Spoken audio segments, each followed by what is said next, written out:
This week, we are continuing the Dhammacakkappavattana Sutta, the setting of the wheel, Dhamma in motion. Crucial, if not the crucial, sutta of what makes this path a unique path and starts us off on this vast journey, the beginning.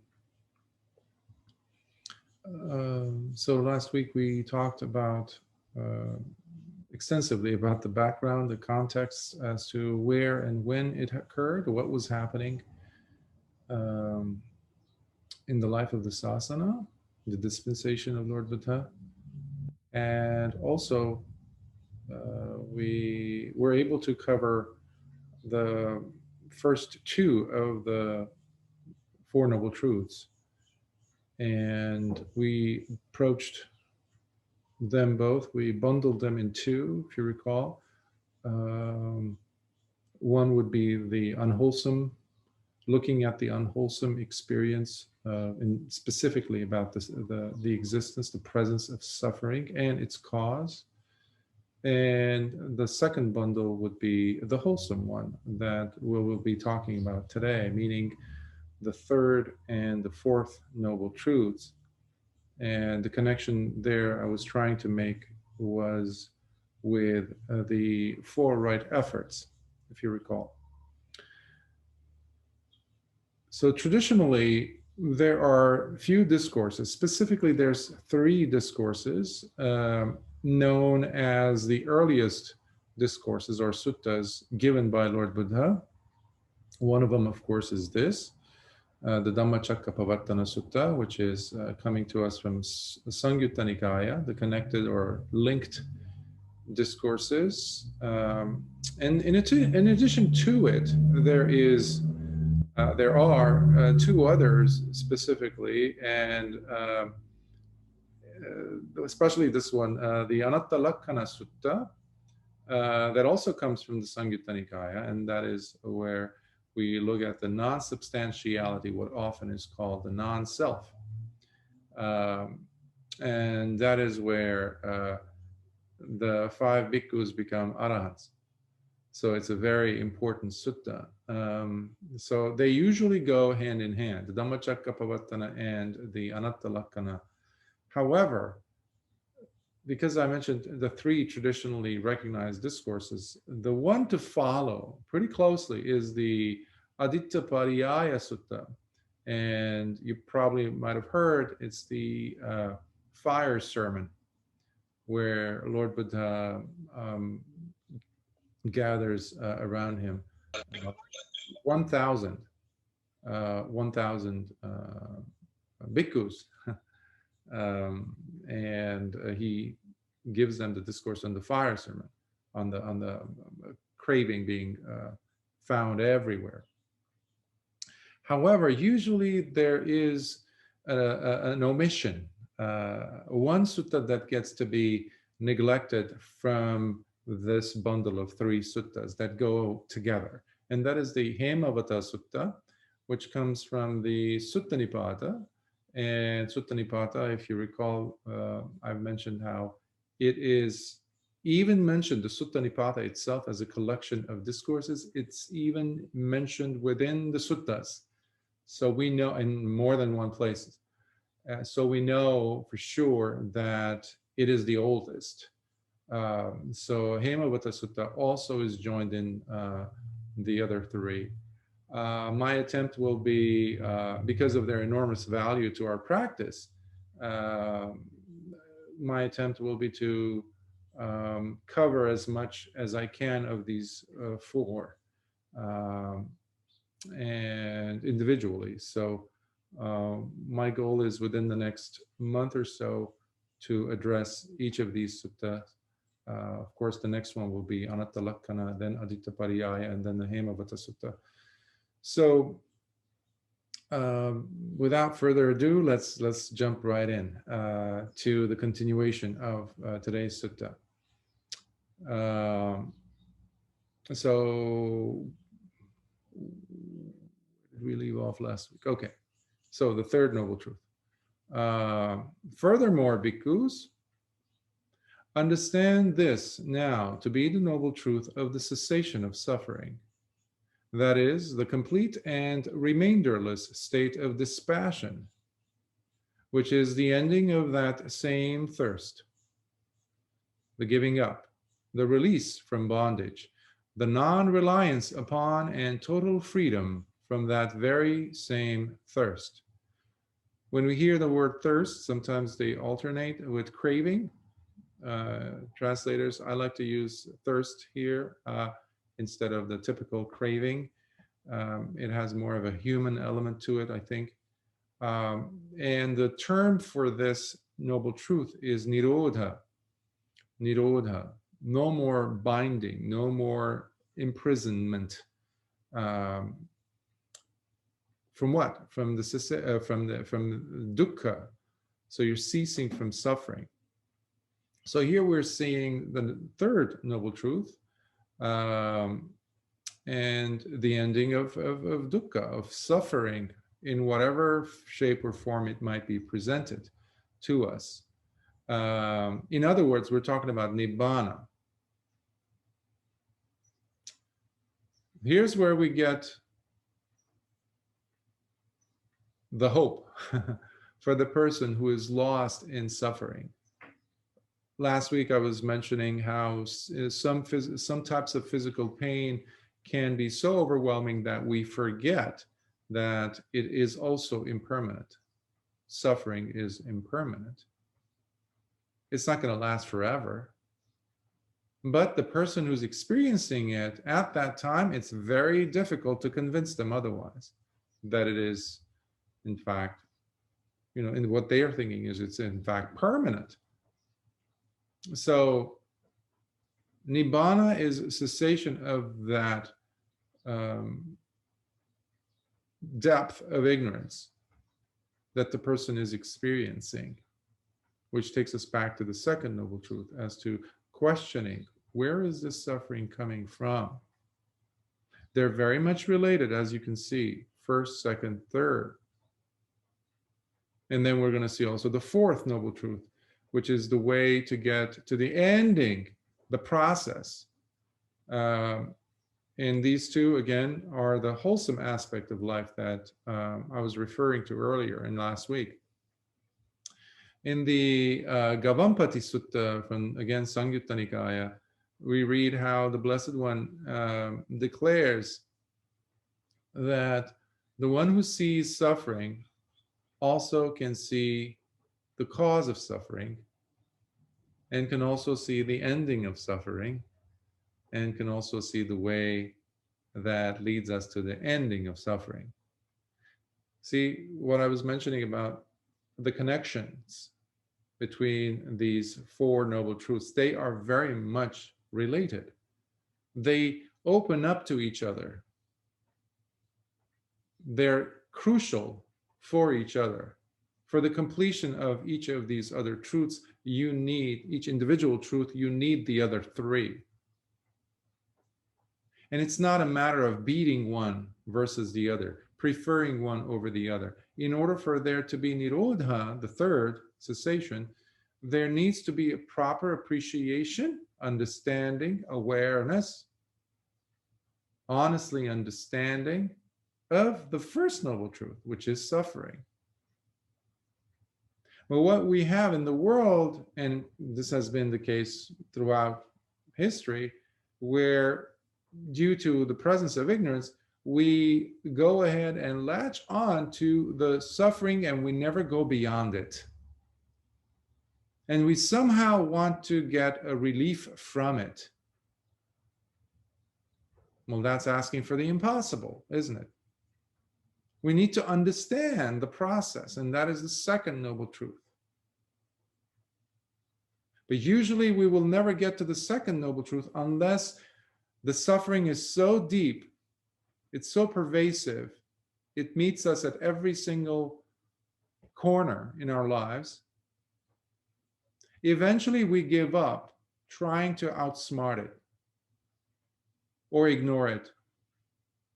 or using evasive maneuvers to run away from it. And then we kind of own up to it and say, okay, where is this coming from? But that itself requires tremendous amount of awareness and audacity to ask oneself.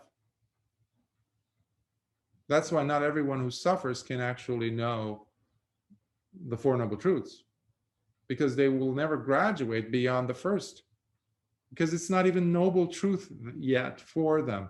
It is just suffering. When we say Four Noble Truths, we're talking about a certain level of awareness there present to understand what is really taking place. Remember, this path is always about wisdom for the person to understand how these things manifest in one's own life. Furthermore, bhikkhus, understand this now to be the noble truth of the path that leads to the cessation of suffering, that being the Noble Eightfold Path, that is, right view, right intention, right speech, right action, right livelihood, right effort, right mindfulness, and right collectedness of mind. It's interesting how Lord Buddha places Magga, which is the path, uh, at the end, right after Nirodha. He talks about Nibbana or Nirodha first, and then he talks about the path. I found that interesting, and not many people mention this. But in my life, I was like, wait a minute, won't I need to know the path first before I get there? But then there's this very important, subtle, but very important element there that is presented in Lord Buddha's teaching method, if you will. He wants to grab our attention by saying there is healing, by saying there's an end of your suffering. Before he gets into the details as to how, there's an end. He's giving us hope. Not baseless, but it's there. But he has to grab, he has to pull us out of that miserable state of ignorance, which is the true suffering. He's saying there is a way out of samsara, which is unthinkable if you think about, look at the whole background, the panorama of India at that time, because everybody was in it. Samsara was undefeatable, unbreakable. You can never come out of samsara, and that was that.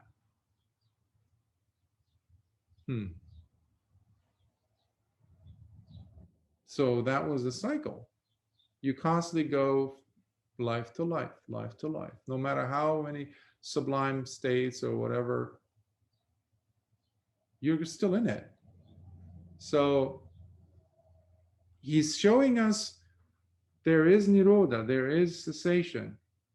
And once he grabbed our attention, then he's offering us, okay, this is the manual, this is the step-by-step process of how to get there. Look at his compassion, at his practicality. That's why I keep saying he was the teacher par excellence. There's nobody like him ever in history. In just how modern, if we can call that, use that term, in his approach he was.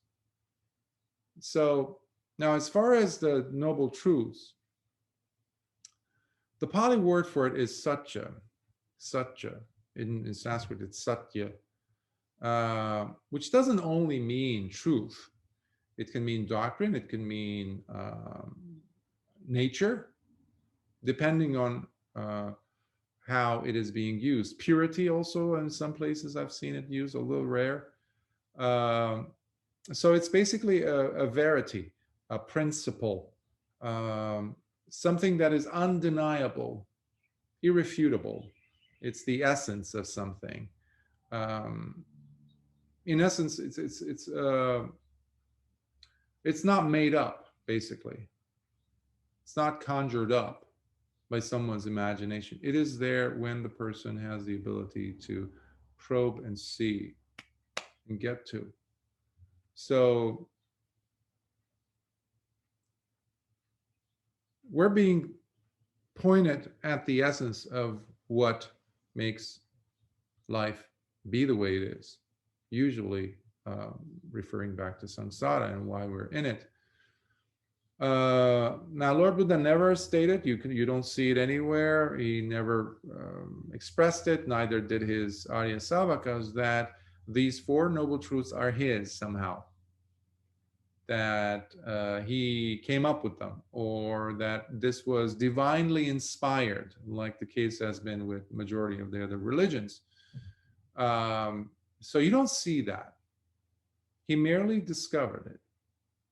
It was there. In fact, every single Tathagata, every single Buddha, they are known for giving this teaching, the Four Noble Truths. And also we need to understand that these are not truths, quote unquote, that we must believe in. That is not the case either. So these have to be realized as the essence, as irrefutable by the person for themselves, as one's own truth, given their experience of it, given their understanding of the experience of it. So you see how it is so multi-nuanced. But we cannot experience Nibbana without first experiencing the noble truth of suffering. Not suffering, the noble truth of suffering. Hugely different. That's why many people say, well, Bhante, how can suffering be noble? Again, it is not the suffering that is noble. It is one's superlative understanding as to the mechanism that brings about or has brought about suffering in the first place. That, seeing all of that, makes it a noble truth. So the sutta continues. By understanding for the first time this to be the noble truth of suffering, bhikkhus, suddenly there arose in me the eye of Dhamma in its completeness of vision, with wisdom and understanding of things never previously experienced, as the higher knowledge and light arose within me. Again, he's talking to the five disciples who are still waiting for answers. Why did you turn your back on us, type of a thing? Even though they kind of accepted him and they're no longer obviously using the word avuso and pronoun like friend, type of a thing, singular, you. They accepted him and they've been calling him Bhante, for example, or Bhagavan, Holy One. But still, they are not, there yet. So he has to explain to them, it is only after I came to understand these four and their relationship to one another, and all those nuances taking place at the same time, that suddenly something happened. Something happened. And knowledge and vision is, in Pali, we use the term jnana dassana. Jnana dassana. Jnana is, or knowledge, even wisdom, the knowingness that is very, very personal. And dassana also is seeing, vision related. Jnana dassana, knowledge and vision, which is extremely personal. Extremely personal. That's why you might see in a sutta, Lord Buddha's giving a discourse, and out of a multitude of, let's say, 10 people, 100 people, 1,000 people, only one person gets it. They have the jnana dassana, the knowledge and vision of the experience, meaning Nibbana. Continuing on. Now, bhikkhus, this noble truth of suffering must be fully understood.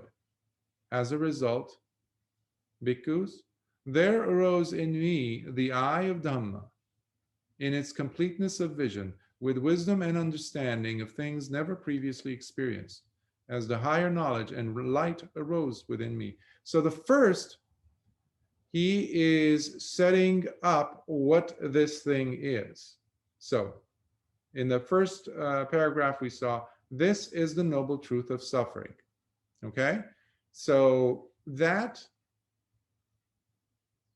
understanding needs to be there. And then we see the processes that will happen. And then when we get to this paragraph, now, bhikkhus, the third one, this noble truth of suffering has been fully understood by me. This thing has to be there. This thing is there. This thing has to be understood, and this has been understood by me. So it's three-tiered. So here's another invitation to the students saying, okay, this is it. This is the theorem. This is the formula. This has to be developed or cultivated or at least understood. And this has been cultivated, developed, and understood by me, your teacher. So that's what he's saying to them. As a result, bhikkhus, there arose in me the eye of Dhamma in its completeness of vision, with wisdom and understanding of things never previously experienced.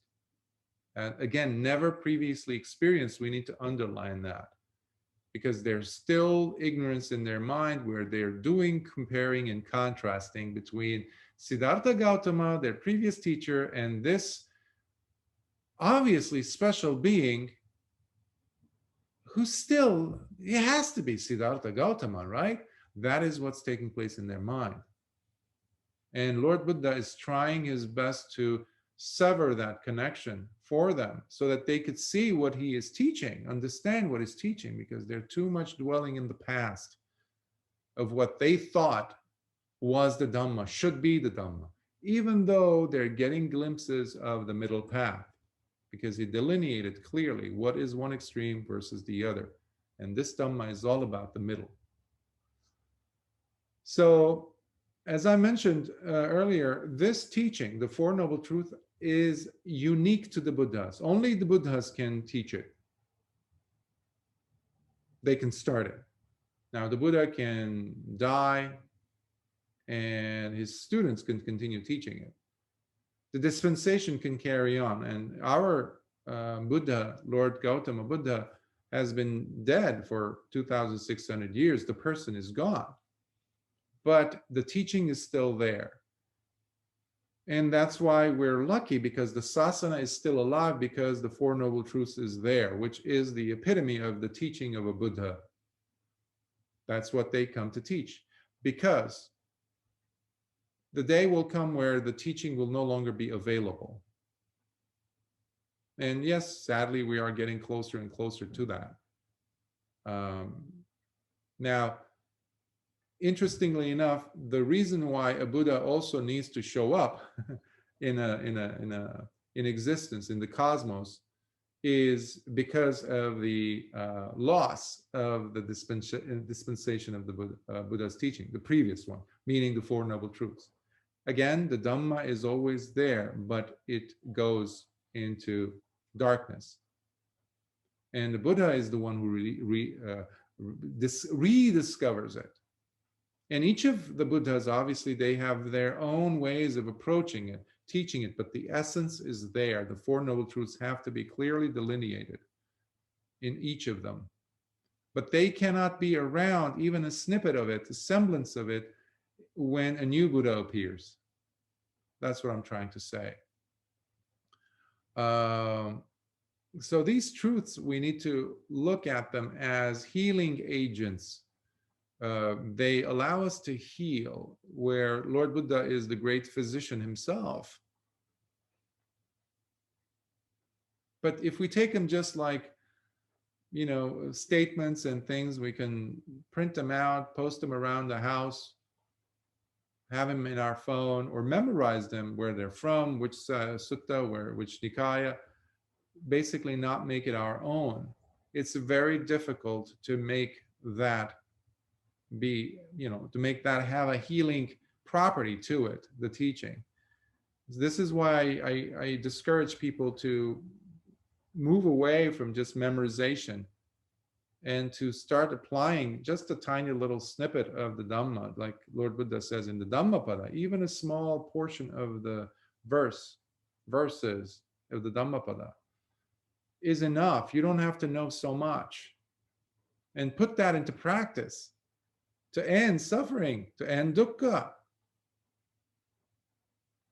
Because the Magga, or the Eightfold Path, the fourth noble truth, is itself the medicine. The medicine. So that needs to be applied on a daily basis. And now the easiest way to apply the medicine is by practicing sila, because the sila steps, the 5 precepts, are also found within the Noble Eightfold Path. Because Noble Eightfold Path works on what?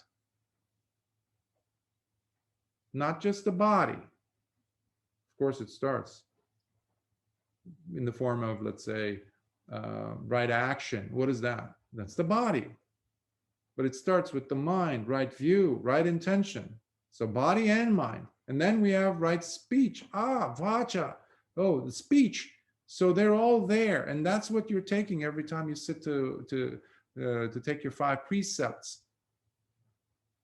You don't have to think about, oh, am I applying the Eightfold Path in this or that way? I mean, it's wonderful if you do and stop in the middle of the day and process that. But just starting with your 5 precepts, you're already doing a lot in taking the medicine of the fourth noble truth. And by taking the medicine, we will experience the 3rd noble truth, which is the cessation. Cessation of what? At least we're not exposing ourselves to so much suffering as before. Already you're seeing it.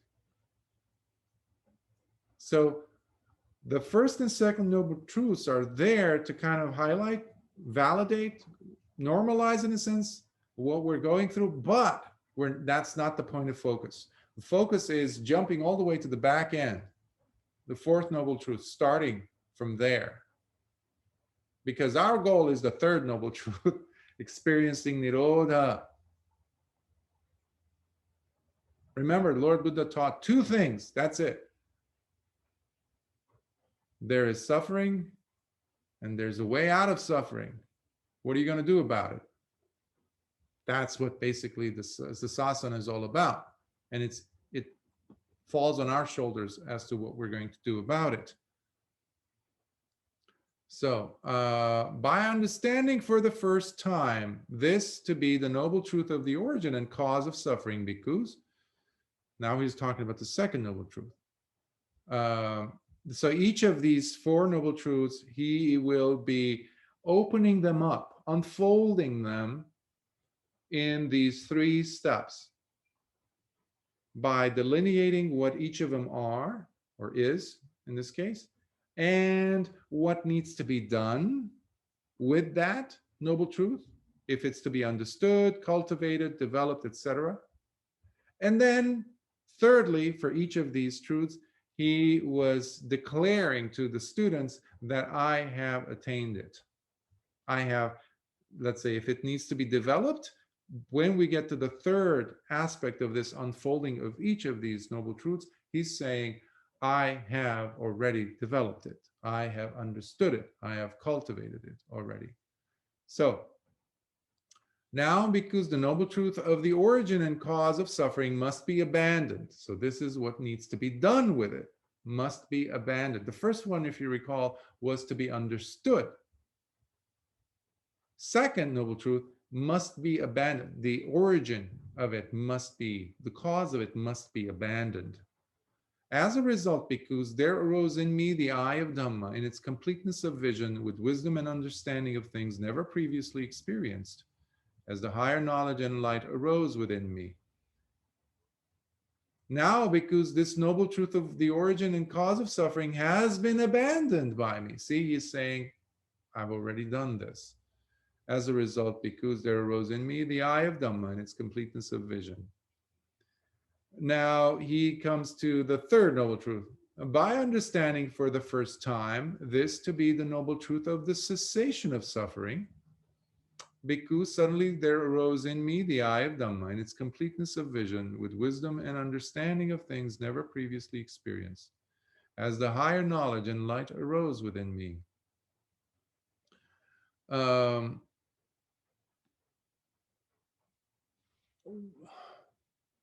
I feel I need to mention the five grasping aggregates, the five aggregates that we grasp. We all have them. So long as we're alive, we all have the five aggregates in this body. The difference between the Arahant and ourselves is that we grasp onto them. This is my thinking. These are my thoughts, perception. These are my habits. These are my tendencies. Basically, we're talking about sankharas. This is my body, namarupa. These are my emotions, my feelings, my sensations, painful sensation, vedana. This is how I'm perceiving the world. This is how something happens immediately. I respond this way.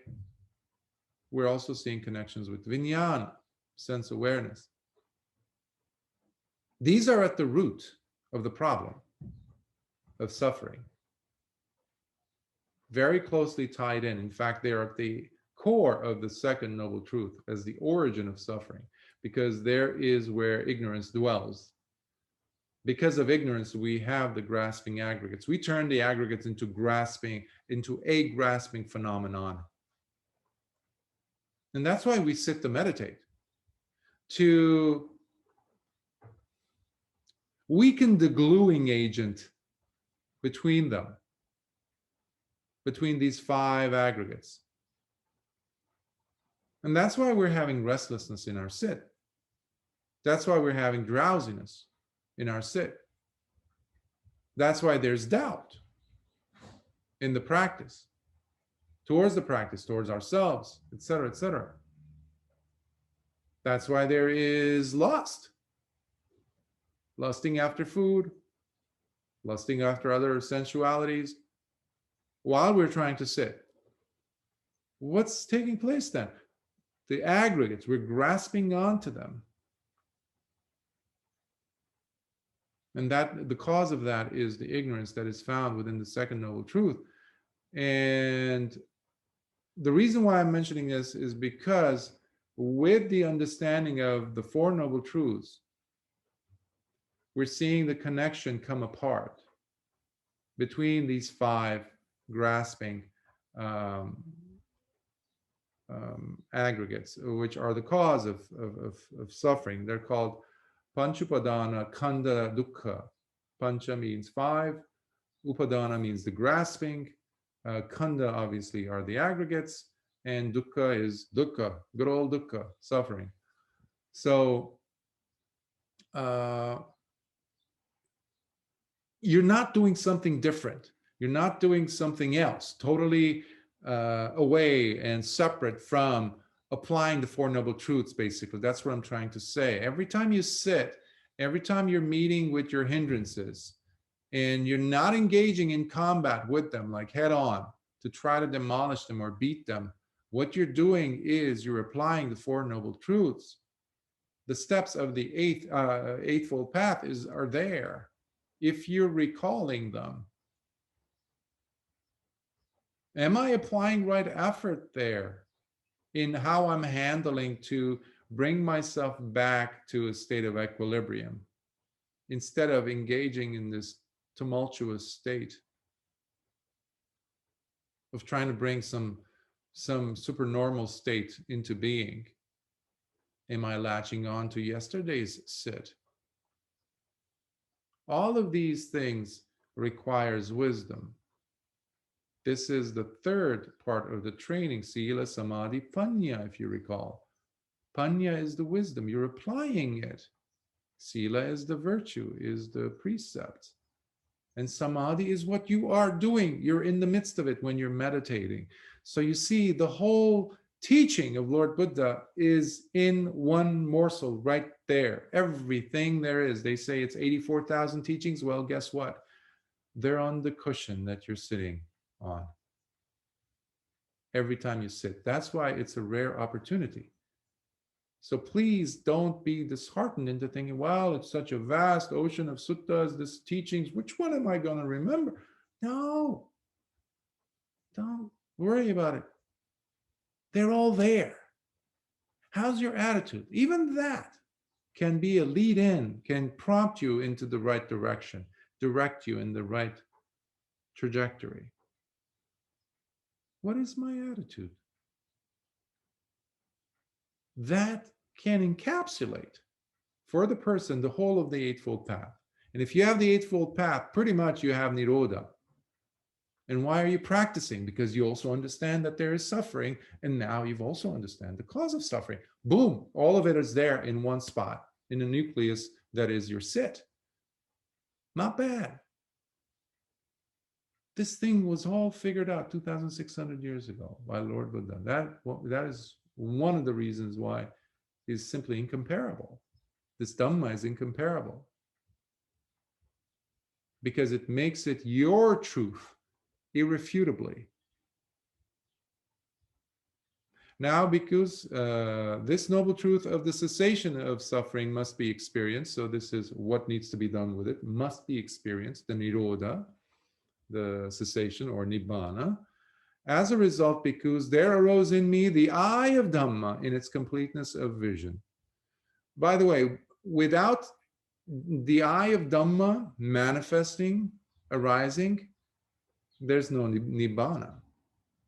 You cannot figure it out, basically. You can't outsmart it. It needs to arise within the person. And that is where it makes it undeniable, irrefutable. That's the irrefutable part within the whole experience. But it must be experienced through understanding and through you maintaining your course and not giving up. Not giving up.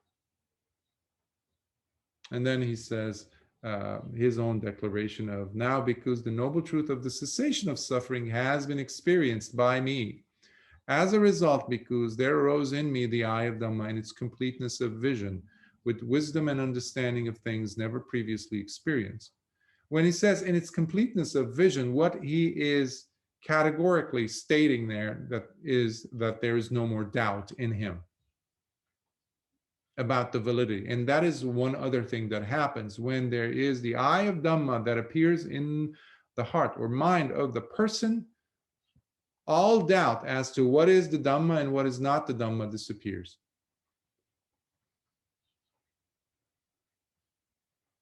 So if you have truly seen with the eye of Dhamma,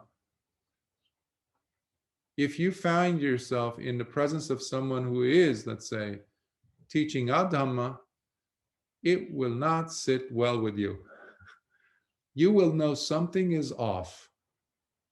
You might not be able to put your finger on it, but you will know something is not right. In your heart of hearts, you will know. Why? Because there's there's certainty in your heart of the experience of the eye of Dhamma. That is the bottom. That is the litmus test, if you will. Because we practice not for some attainments. What is the attainment if not getting us to a fuller understanding of the Dhamma? Over the course of centuries or millennia, people have thought that it's all about attainments, attaining this samadhi, these supernormal powers, these supernormal states or jhanas, this, that, seeing things. They're all bells and whistles. They're all conditioned. This is not conditioned. The eye of Dhamma appearing, it's not conditioned. It occurs because what he's saying is, there arose in me the eye of Dhamma. He's talking about Nibbana has taken place. At least in one of its 4 stages. At least, at the very least, the Sotapanna stage has been attained. Attained, yes, but the Dhamma has to be alive within the person. there isn't this seeking of an attainment out there from oneself. One's own life becomes a reflection of the Dhamma. So it's not an ego trip. So,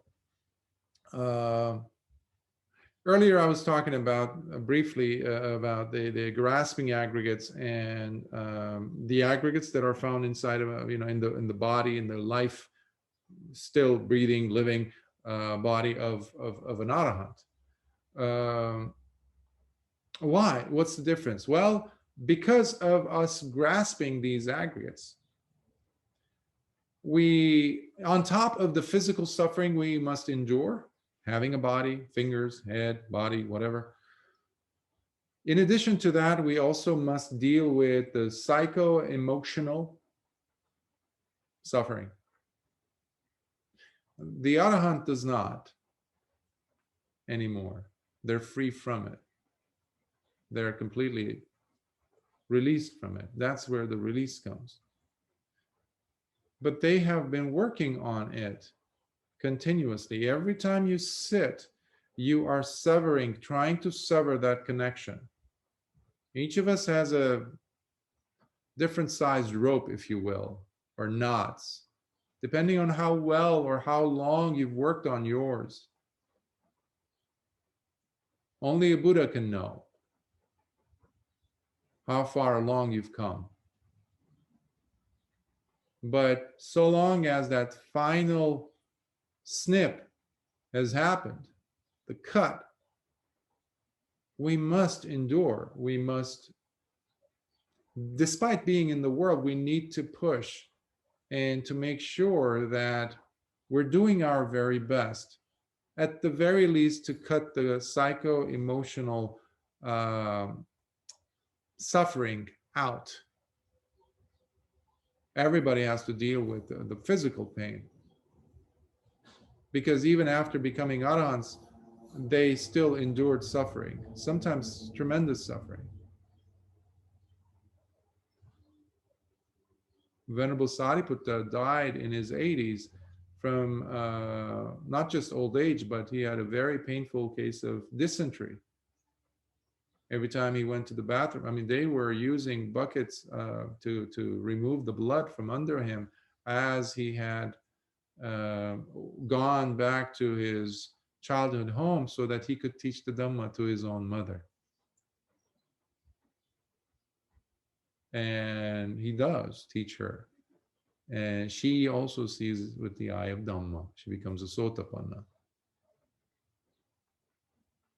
And Venerable Mahamoggallana died a very nasty death, in a sense, because I think I mentioned how robbers that the Jains had, bought them, basically murderers. They had gone to his kuti, and finally he allowed them to come in and cut him into pieces. Lord Buddha, back pain, severe backache. So the body's suffering is there, and we're not going to get rid of it. We can protect ourselves as best as possible, exercise this and that, but it is there. The other is not. So our focus needs to be getting rid of the psycho-emotional suffering. What I see often is the opposite. People are more interested in not having the physical pain. And they're saying, Bhante, I'm okay with the psychological. I just don't want to feel these knee pains or whatever. I was like, you got it all wrong.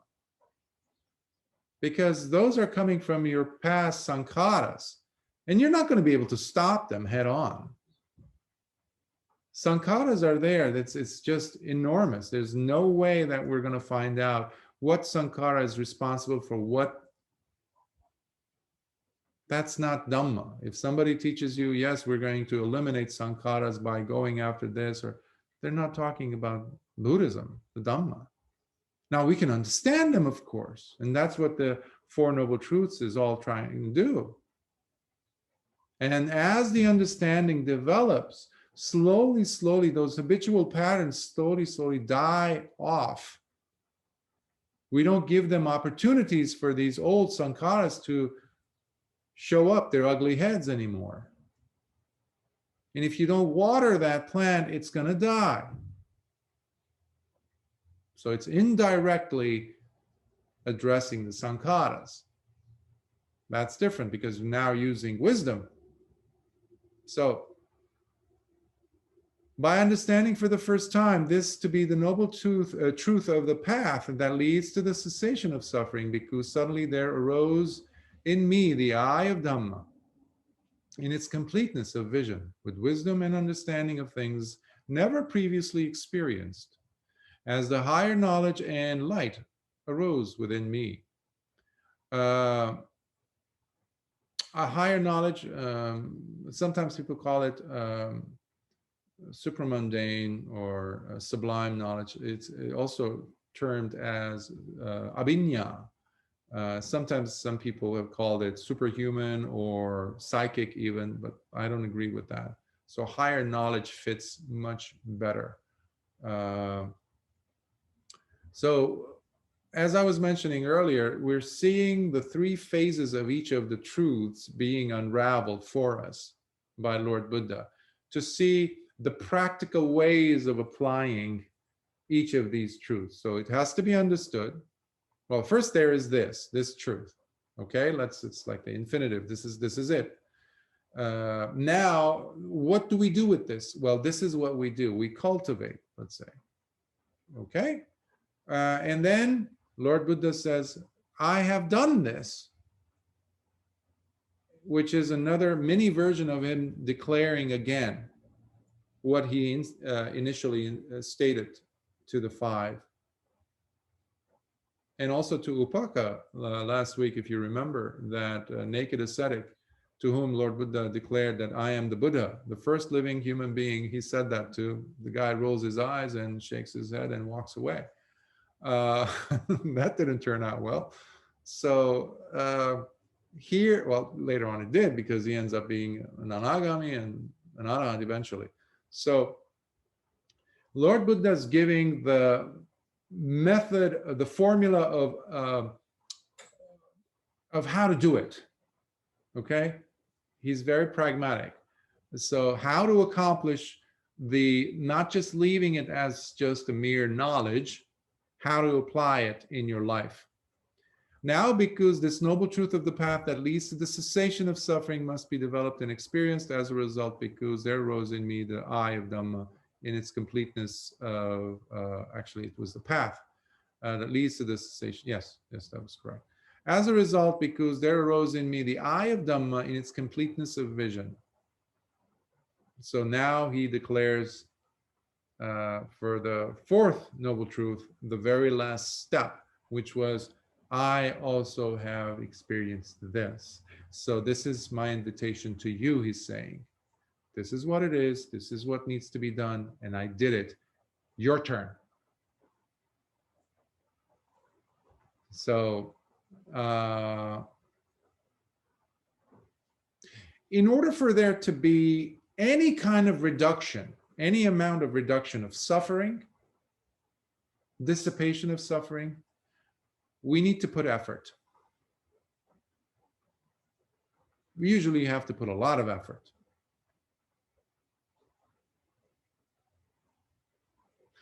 At the very least, we need to give ourselves a new set of behaviors, different than what we've been used to. Like Siddhartha Gautama, he was applying his old methods, sets of behaviors that were not helping the situation at all. Starving yourself and eating one grain of rice, a normal sized grain of rice, is not going to sustain you, period.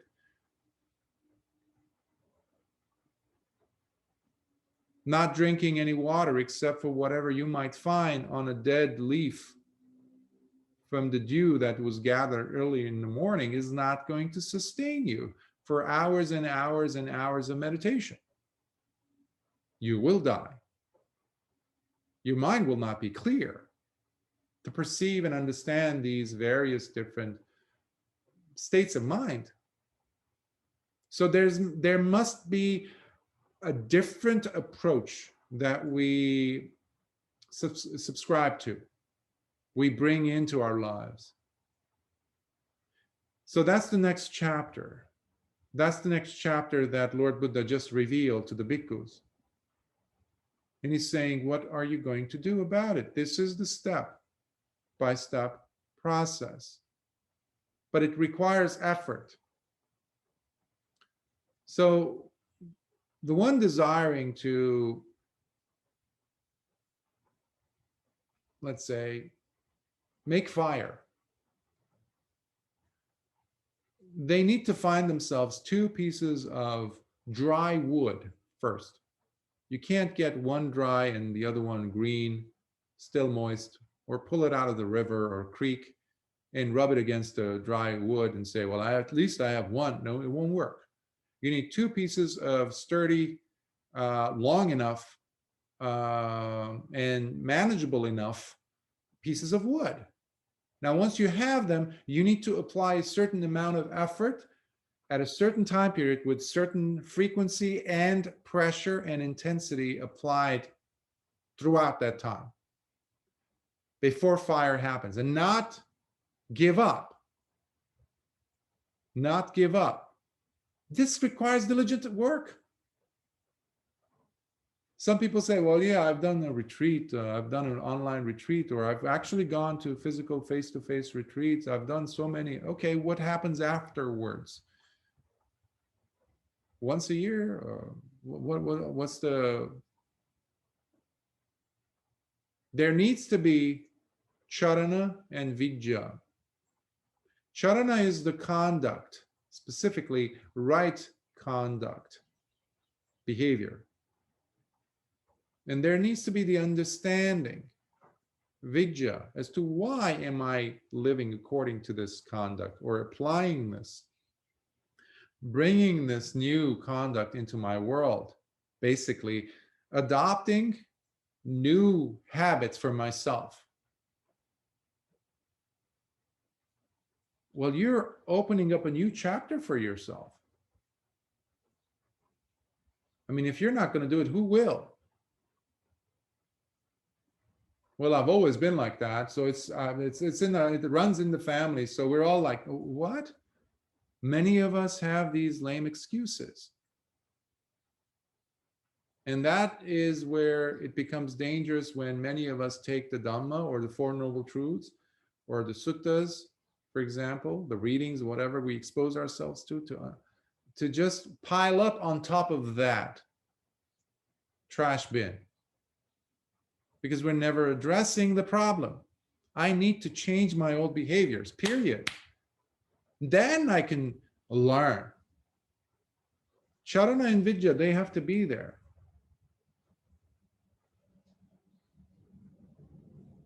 When we give the attributes, when we pay homage to Lord Buddha, the qualities of Lord Buddha, there's one that says, Vijja charana sampanno sugato loka vidu anuttaro purisa dhammasar. He has the right understanding, he has the right conduct throughout. Not just for him to stay there as the Buddha, but to inspire us to mimic him, to apply those principles and to see what he saw, and to break out of suffering and to take the medicine, which is basically the 4th noble truth, as I mentioned. So now, because this noble truth of the path that leads to the cessation of suffering has been developed and experienced by me, as a result, because there arose in me the eye of Dhamma and its completeness of vision, with wisdom and understanding of things never previously experienced, as the higher knowledge and light arose within me. So here we see the Dhamma as theory, the 1st noble truth or 4th noble truth. This is what it is.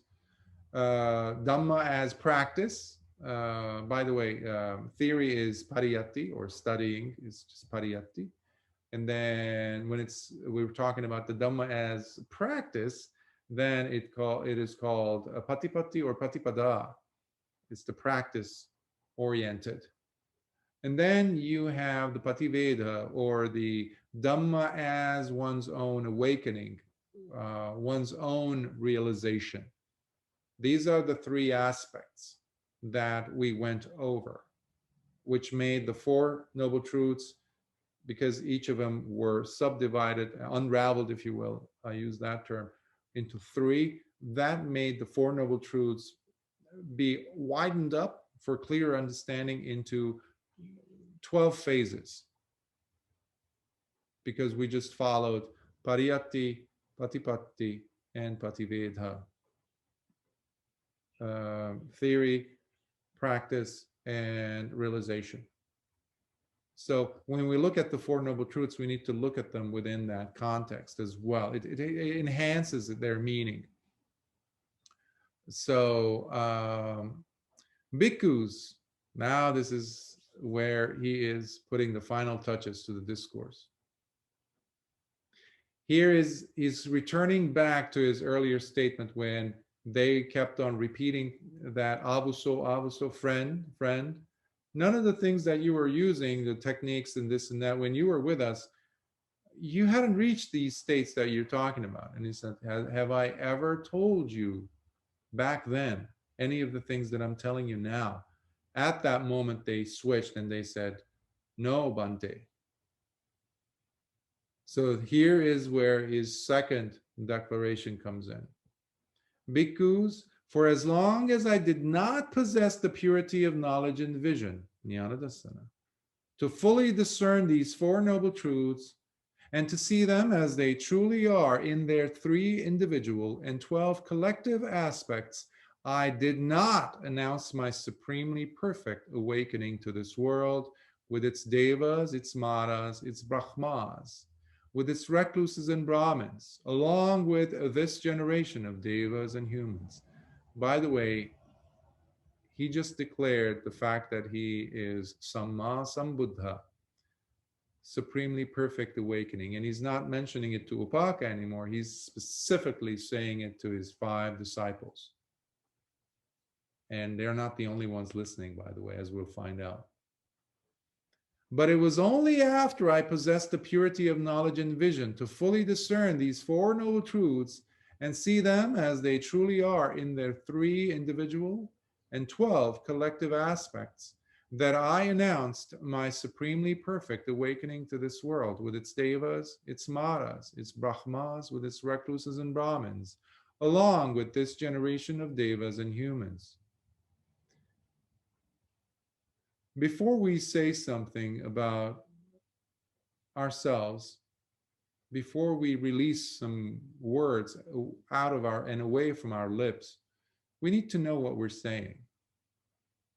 Now, on a mundane level, compared to what we just read, in the field of science, for example,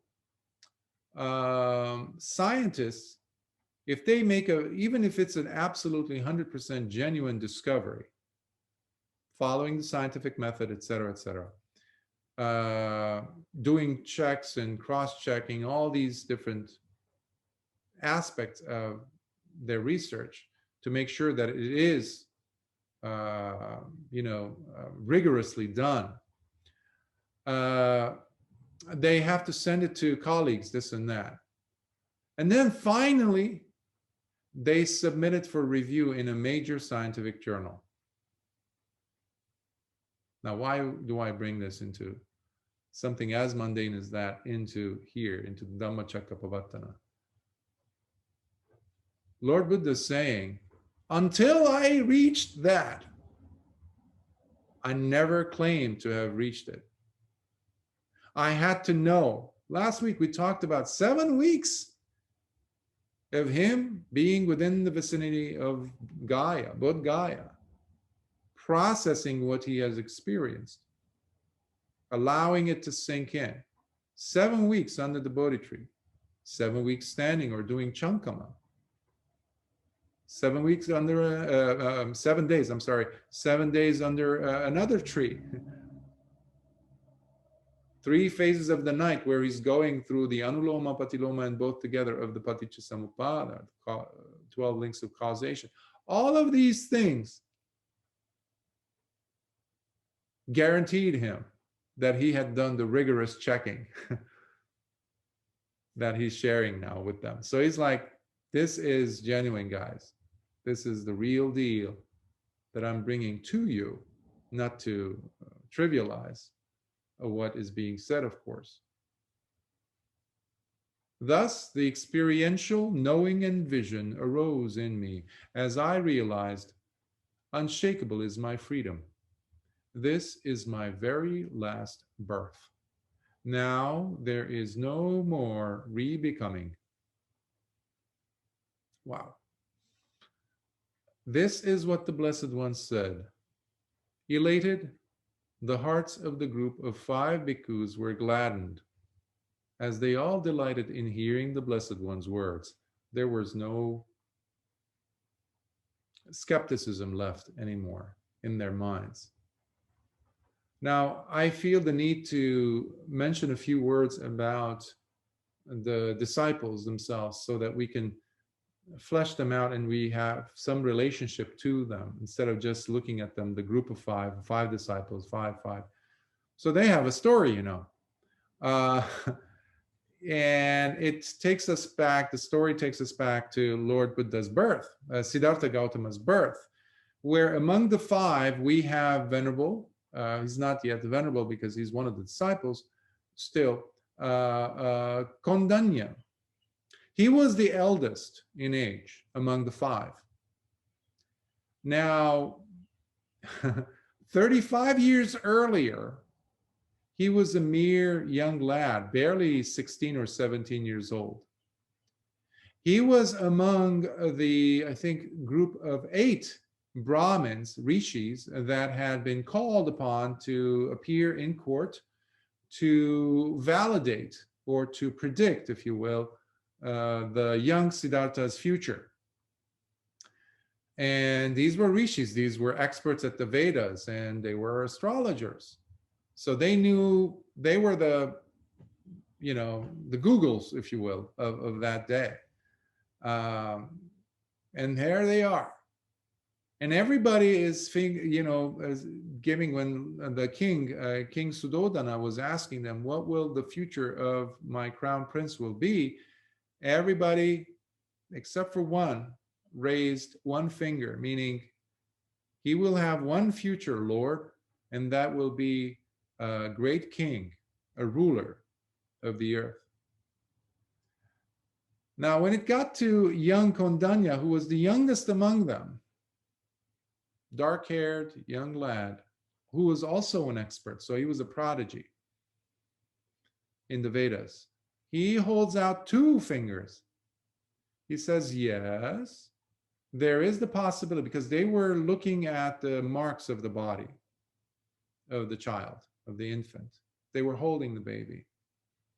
He held out 2 fingers. The one finger was to agree, in a sense, with what his colleagues had said, but he said, but there is that possibility that your son, O Lord, might become the Buddha.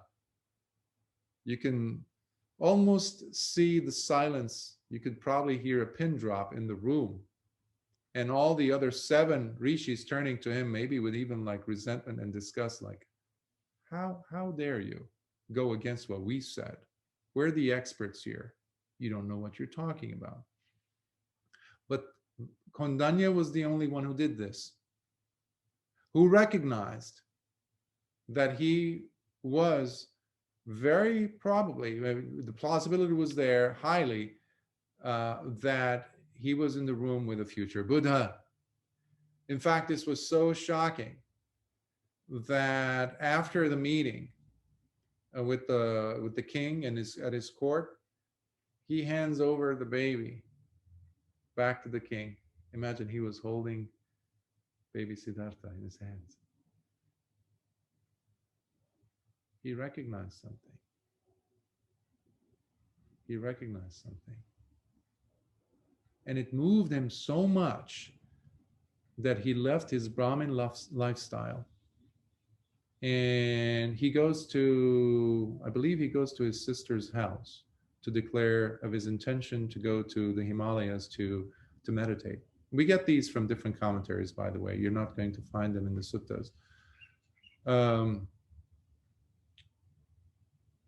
and he goes to his sister, and his sister has just conceived a child. Basically, she's pregnant. And he looks at the child, at the body of his sister, and says, "You will have a son,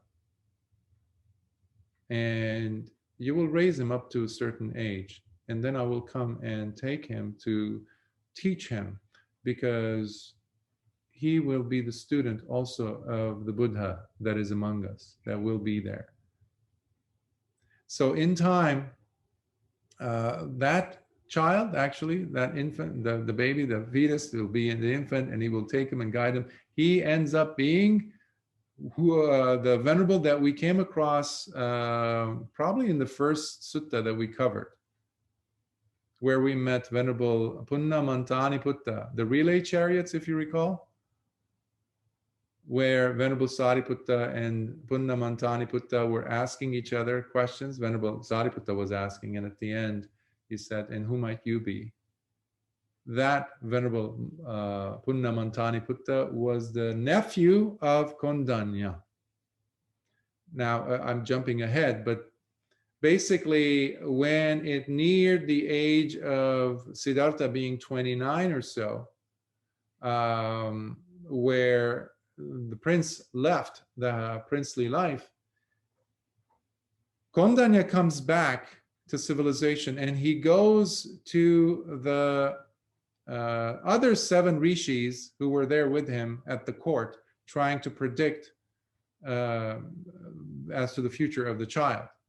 And each of those 7 had their own children who had grown up. So now they were adults. So he goes and tries to convince them to go, and now the prince has left. This is exactly how it's going to turn out. Like, it's going perfectly. Like, this is going to happen, and next is going to be the Buddha. So let's go and become his students, his first students. Unfortunately, not all 7 offspring wanted to go with him, except for 4. Assaji was one of them. Vappa, Bhaddiya, and Mahanama. They were the ones who left their own lives and became, along with Kondanya, who was now their eldest, of course, the group of 5. And they were all sitting there, listening to Lord Buddha giving the Dhammacakkappavattana to them. So that's the scene. We're going back to the sutta now.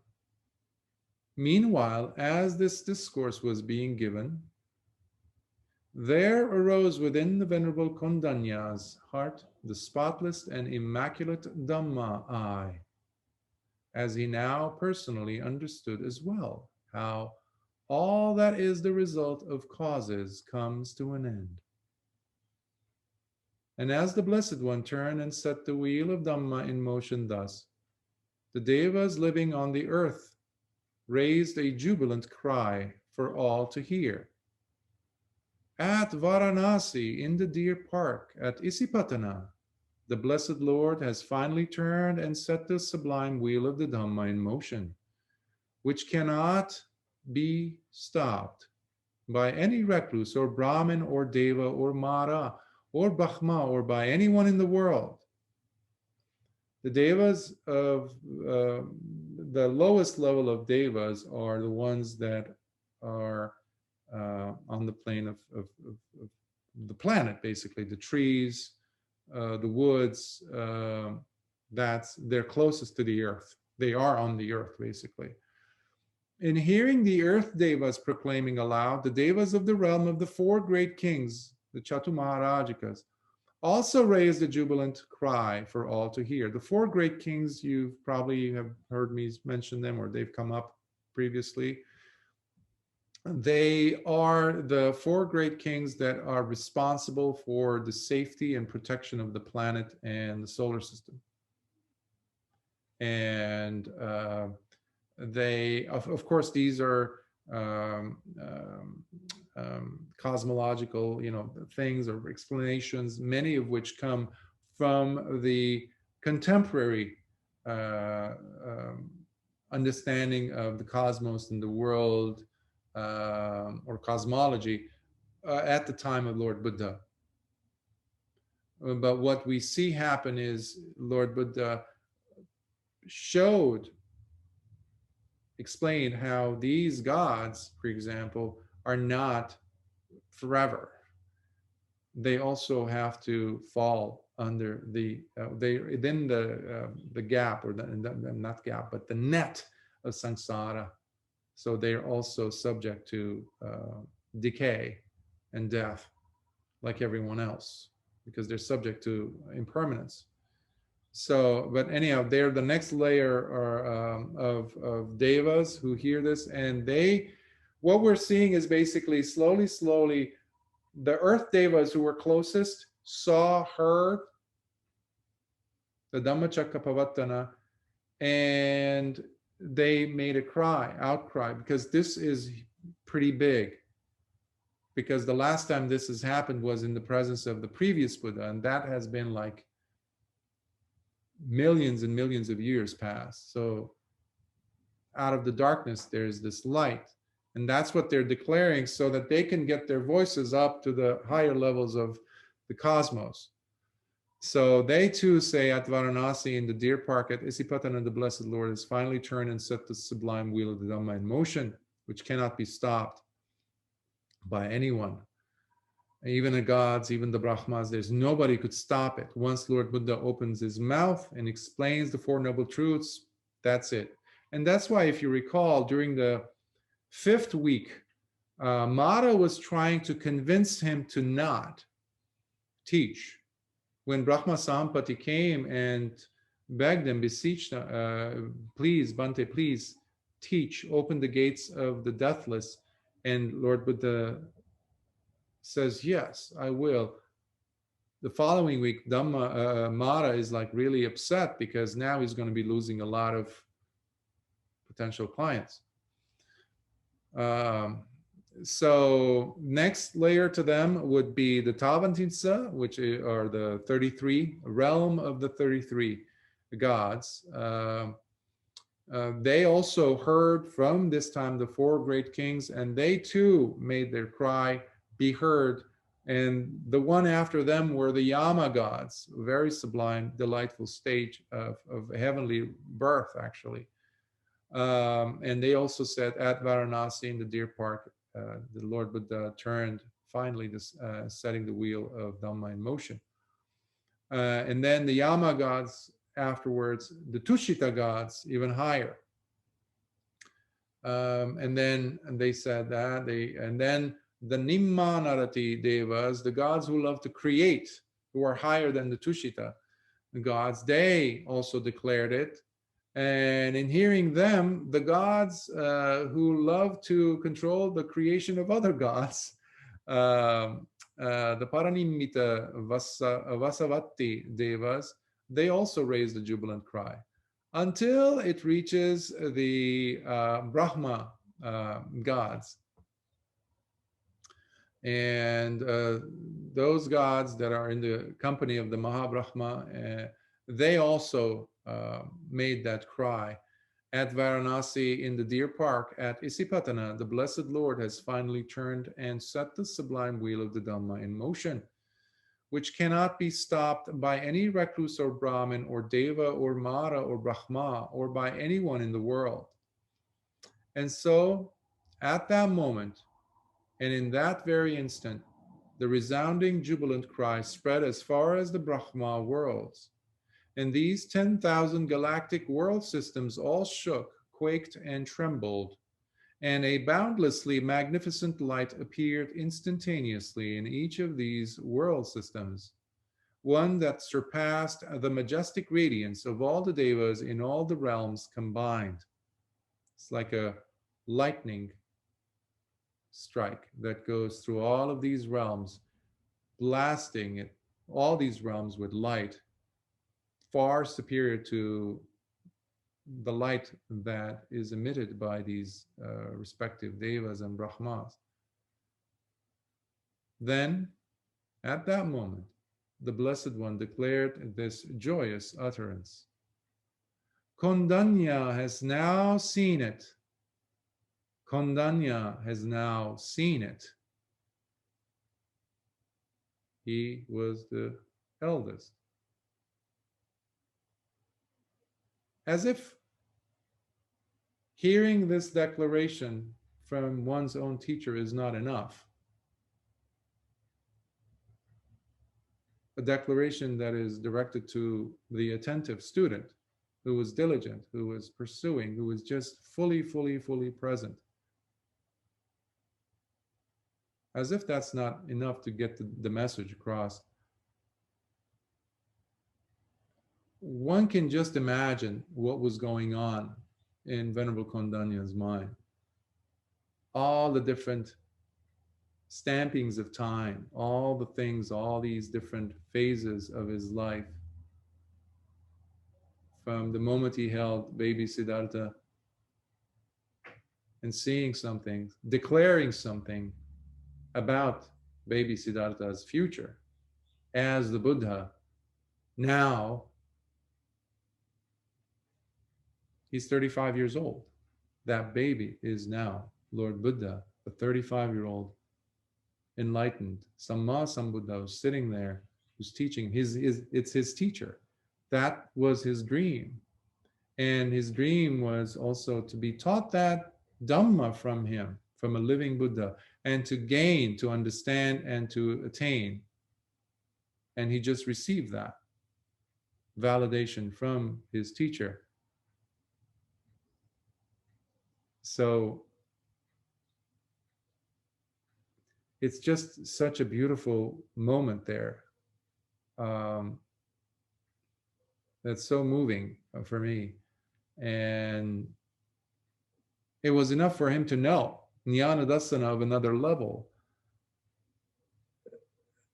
Because the other students, the four that are sitting there, who, by the way, have not seen the Dhamma, he was the first one to attain the state of Sotapanna, which grants the person, gives the person the full release from skeptical doubt about the Dhamma, about the teacher. And that's why we call it stream entry. There's no way of turning back. That certitude, that sense of assuredness in oneself. So many elements were there. And one can just imagine how jubilant his heart was, sitting there in front of his teacher. And this became the epitome of everything that he considered to be sacred, manifested in his teacher. So all of his merits from all of the lifetimes now were there, reaching a completion. But it wasn't the end, of course, because that was just one of the phases of the stages of awakening. So this was his way of showing his love and diligence to the teacher, even when the teacher was a baby. And to carry that for 35 years, nonstop, not to give up hope, waiting year after year in the Himalayas for the news that Prince Siddhartha has left the palace. He knew he would be leaving. He knew that in his heart of hearts. But 29 years he waited. And then when he heard, he left his cave and he went back to Kapilavatthu. And now he had finally, he's finally seen it. What a way to respect one's teacher. What a way to pay true homage and to really go the distance. And to my understanding, there's no higher way of paying respect or show love for a teacher than the way that Venerable Kondanya did. By realizing and awakening to the true reality, seeing with the spotless vision of the Dhamma eye, that having crossed the path of point of no return, as it became a Sotapanna. So at that very moment, the sutta continues, the Venerable Kondanya acquired the name Anya Kondanya, Kondanya who has seen it. And the sutta comes to its close. Sadhu, sadhu, sadhu. By the way, to express his desire to become ordained right after, the sutta doesn't mention this, but we see it elsewhere, where Venerable Kondanya immediately asks for the high ordination of a bhikkhu, and Lord Buddha just does it, accepts him as a bhikkhu, and he says, Ehi bhikkhu, come bhikkhu. That was his ordination. So he says, well proclaimed is the Dhamma of the Blessed One. Come, you're coming to the right place. Come and put an end to all suffering. So, by the way, he became, this was the very first ordination ceremony, if you will. So he became, other than Lord Buddha, he became the first bhikkhu, other than Lord Buddha, because Lord Buddha is a bhikkhu, of course. So he became bhikkhu number 2, arahant number 2, because Lord Buddha is also an arahant. So yeah, so and the other sutta that we'll be talking about, the Untitled Sutta, there we see where the teaching that was imparted on the 5 will go, how far they will go.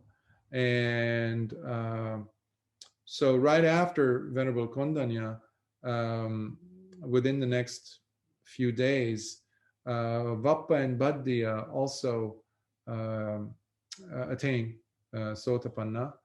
And then finally, I think it's on the 5th day or probably the day before, Mahanama and Assaji also attain Sotapanna stage. Meanwhile, whoever was attaining, they were immediately requesting the Upasampada, or the higher ordination from Lord Buddha. And of course, they were being granted, and they were shaving their heads and their beards and donning the robe of a bhikkhu and going to the village to for alms rounds so that they can collect food to bring back. So for a few days, Lord Buddha stayed behind, making sure that he was nursing, quote unquote, the bhikkhu or the monks or the disciples that had not yet reached the state of Sotapanna. He was taking care of them, nursing them in the Dhamma. Nursing them in the Dhamma. So he didn't even want to leave for food. And he didn't want them to leave, Mahanama and Assaji, to go focus on food. He wanted that arrow to be sharper and sharper. So just using the analogy of the 2 dry pieces of wood being rubbed against each other to create the fire of Dhamma, he didn't want to relinquish. He didn't want them to stop. So he was giving them so much Dhamma. That we don't have as to what was it that he taught, but already this is a lot. And it had to do, obviously, with the 2 teachings, as I mentioned. There is suffering and the way out of suffering. So the next sutta would be the Untitled Sutta, which changes everything, where all 5 become arahants. And so yeah, I will stop here and open for any questions you might have, comments, things that might have come up for you. Yes, I'm here to do my best. to address them. Please, just unmute yourself while you're about to ask a question, please.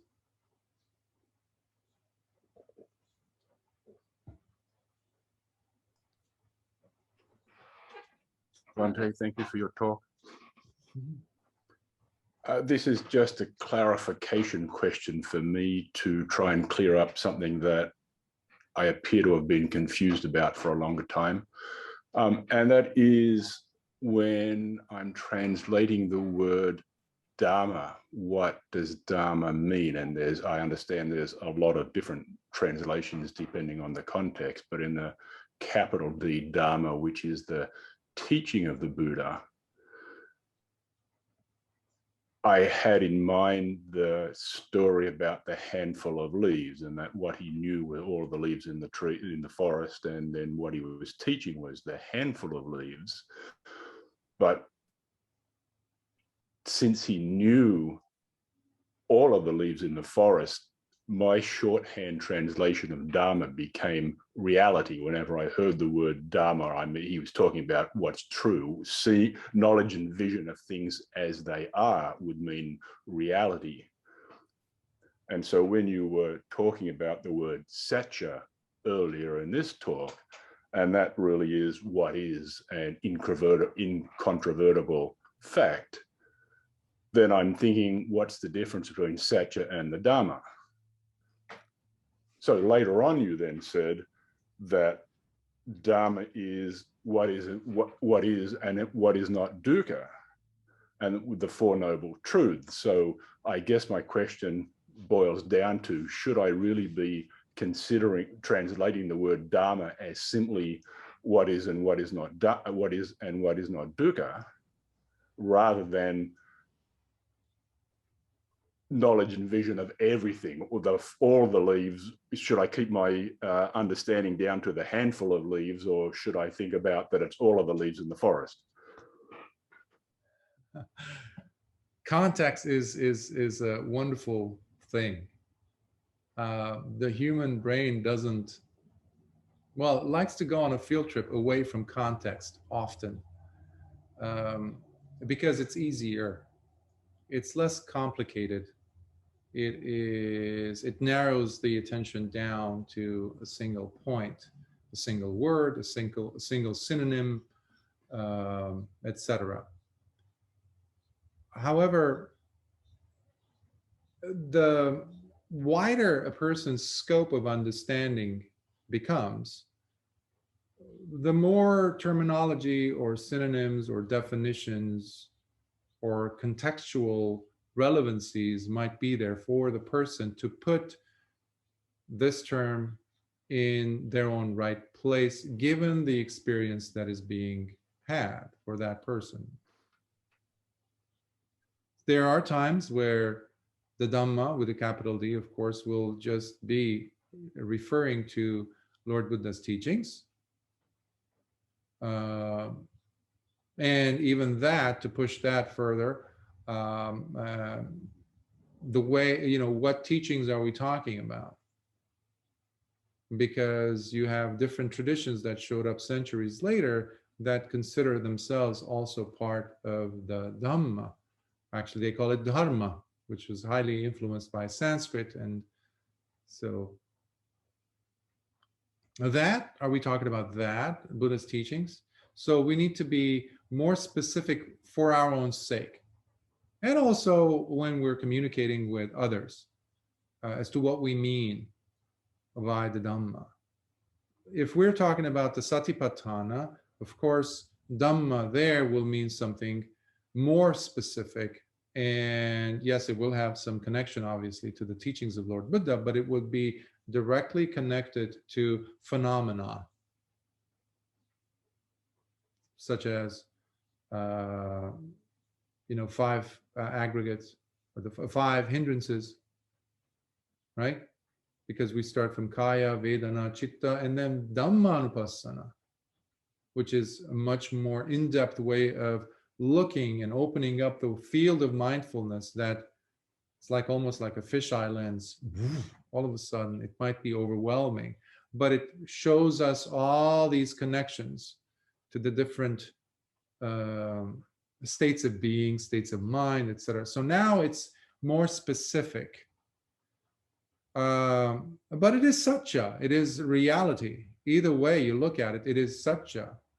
Now, it also depends on the person's, again, repertoire of experiences, not just definitions, but experiences. The wider your understanding becomes of the Dhamma, which let's use it as an umbrella term for all these derivations of Dhamma and things pertaining to it, to them, the better you'll be able to stay and be at peace with yourself, even though the mind wants to figure things out conceptually. Last week I was saying about, we have a tendency of cognitively approaching or conceptualizing, which can cut us off from reality, from the living experience, which is where I'm making the reference for how is the mind at that moment when you are pondering these Dhammas, now plural. Because to me, that is where our focus has to be. Because Lord Buddha never, ever, the Tathagata would never say something unless it was needed to be said. So when he grabbed hold of the handful of leaves, there were bhikkhus there who were wondering, gee, I wonder what he's going to teach us next. Oh, can he teach us this? Or is he going to... Just this much already that you have. Whatever I've taught you, there's this much. And if you could take just a tiny little portion of that and just do work on that, meaning, what are you doing right now? Where are you? What is your attitude with this teaching that I'm giving you, he's saying. Because from this, you can find your exit door. Just from this. Now, if we are very conceptually oriented, we like to make things have some, well, just pondering on them, putting a lot of emphasis, figuring out. And again, like I think last week was mentioned how learning styles, processing styles, some of us are very conceptually oriented. But it's wonderful to have that. But it needs to be balanced with what is this, symphony of concepts in my mind. What is it doing to my living experience? Meaning, is there agitation in the mind? Am I able to observe my latching on to one concept versus others? Am I making too big of a deal about my understanding, my intellectual understanding, let's say, of the grasping aggregates? Am I saying this can only be this,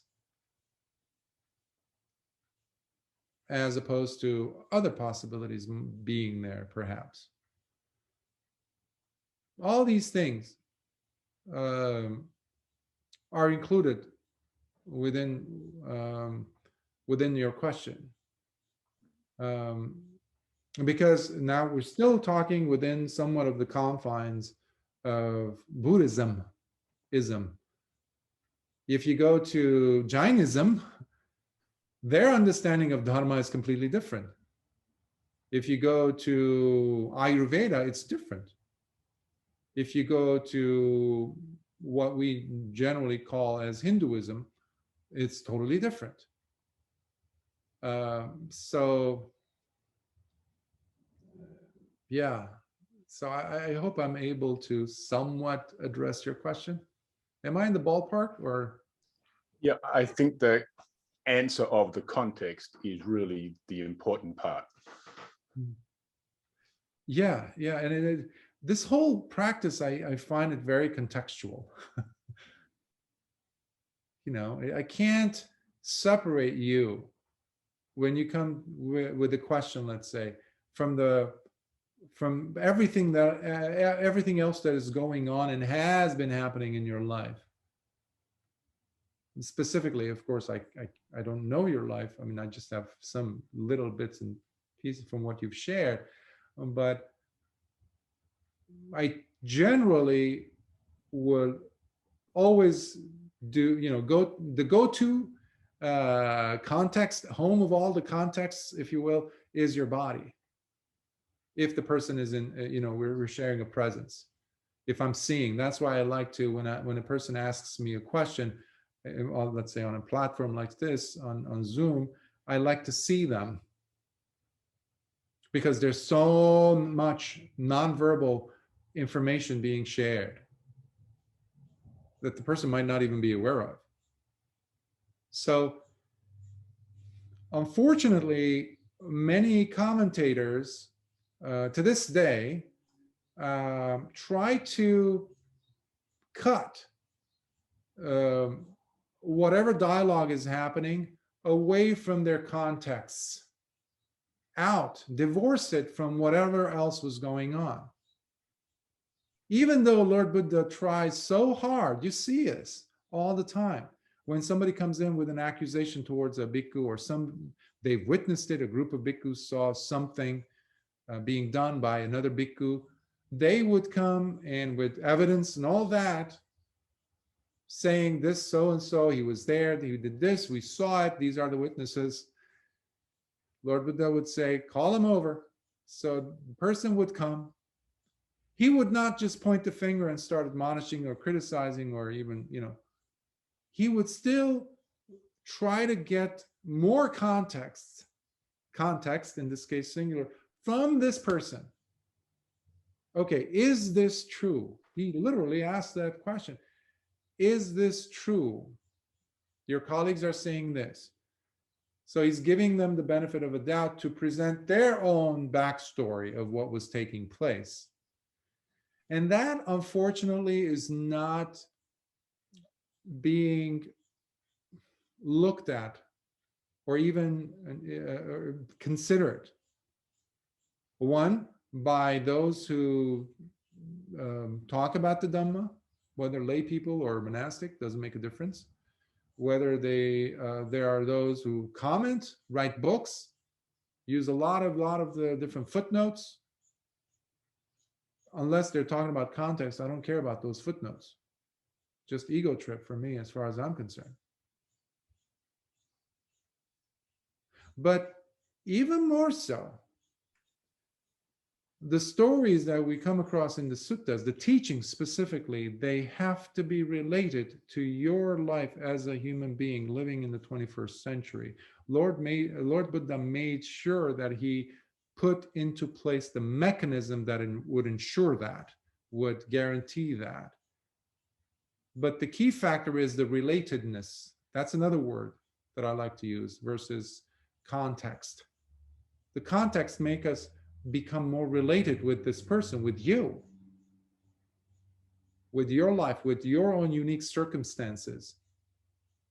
And that sometimes, I think it's a major loss when we are not looking at the whole picture. Like, that's why I love looking at, let's say, in this case, Venerable Kondanya and his past. What was really happening? Why were they there? Why were there five? Who were these five? And why him? Siddhartha Gautama. I mean, he was just a prince. Why would they be around him? Five of them. For 5-6 years? But there's a story behind it. Now, all that must come and sit beautifully in the context of your life. That's the bottom line. That's why I ask, what is the state of your mind when you are asking the question from yourself, what is the Dhamma? What is Dhamma? Is there a fighting going on? Is there tumultuous, ruffling of the boat, or what's going on? Is there relaxation? Because there won't be any panya, there won't be any wisdom or understanding or jnana dassana coming out of chaos. That's not going to happen ever. But it will come, however, when the mind is able to settle, to sit, as it is gaining what you referred to also just now, and what in the suttas we read as yatha bhutang pajanati, to see things as they are, as they come to be, not in the outside world necessarily, but firstly in the mind. our relationship, our relatedness, the contextual relevancy, if you will, of the Dhamma that I am taking on, I am exposing myself to, I'm listening to, I'm reading. Or am I just adding more data? Because that is unfortunately what often happens. I'm just adding more data, more data, more data. Well, how is that different from, let's say, from Judaism or Christianity or Islam that you came out of? The Dhamma is unlike anything out there. It is not the same as Judaism. It is not the same as Christianity. It's definitely not the same as Islam. It stands on its own, higher than all of these, because it teaches us to be cut from the kileshas, whereas the other religions, they don't. In fact, their highest, the founders, their God, whatever, is drenched in kileshas. In the Dhamma, we have to cleanse our hearts of kileshas, and there is no justification of keeping even one aspect of the kileshas. There is no jealous God or something. Jealousy, what is that? Try to negotiate that into the Dhamma if you can. Anger, what is that? I have people who come up to me, well, there is justifiable anger, right, Bhante? You're a Buddhist, so you should agree. I said, no. That annihilated the whole argument that was coming up. I was like, no. What do you mean? There's no, yeah. You cannot be a practitioner of the Dhamma and be angry at the same time, or advocating for anger. Why? Because it is based in the kileshas. It is delusion. It is deluded. The same goes when a person goes to the dangerous aspect of where it can, when it's not applied with wisdom, metta can turn into affection. Even compassion can turn into some type of sympathy, where the person convinces themselves that their own work on themselves is secondary, if not tertiary in importance. I have to go and save some other person. Well, where in the teachings of Lord Buddha do you see that exactly for 45 years? There Never. You don't see it. Later on, future sutras were written centuries later to justify these claims, to put it, basically they put words into the mouth of Lord Buddha. And they downgraded the arahants. And they brought up the bodhisattvas and put them on a higher pedestal. What? Why? Because there were kileshas there, running the scene. Why? The mother of all the kileshas is ignorance, delusion. Because the moment you postpone your work, the moment you say, no, I have to save the rest of humanity or the rest of beings, you basically are trashing the whole 45 years of Lord Buddha's teachings. You're eliminating. It was unnecessary, basically, you're saying.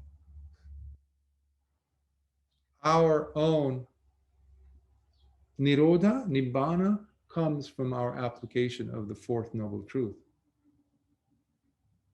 which is the Noble Eightfold Path. And that can only be done by oneself, for oneself, for oneself. And that's why within the first 500 years, already the Dhamma became very much corrupted. In this case, Dhamma I'm using as the sasana, as the teachings of Lord Buddha became corrupted. So we're lucky to find still in the 21st century elements of the genuine Dhamma. It's still not the 100% purest form of it because we don't know. But given the relevancy of relatedness of the actual applicability of the Eightfold Path, and the fact that we do have today individuals who can attain all the four stages, that's the proof in the pudding, as they say. So I know I kind of went on some tangents, but I hope I didn't go too far. Thank you. Of course. Thank you for your question. Always makes us, look at our own thoughts. Appreciate that. Any other thoughts, comments? Yes. Thank you very much for the fascinating talk. I had a question about the shockwave. Did it travel to toward the lower realms at all? And to the beings that did witness, did it benefit them at all? I would like to ask your permission to address your second question first. Sure. Okay. Did it affect you when you heard me say those words, or when you were visualizing in your mind how the shockwave is going from one realm to the next? Did you feel anything? I'm seeing you nodding for listeners. Yes. So the answer to your second question is an absolute yes. Not just then, even today. 26 centuries later, we're still feeling the shockwave. The truth of the Dhamma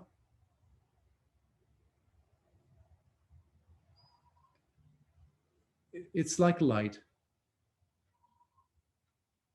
You walk into a dark room, you turn on the switch, and there's electricity, there's a light bulb that works, connection is there, boom. The darkness disappears. It doesn't matter what era it is in, or we find ourselves in. It does something. But of course, it doesn't do it for everyone. If there are people in the room who are blind, or with very thick layers of dust in front of their eyes,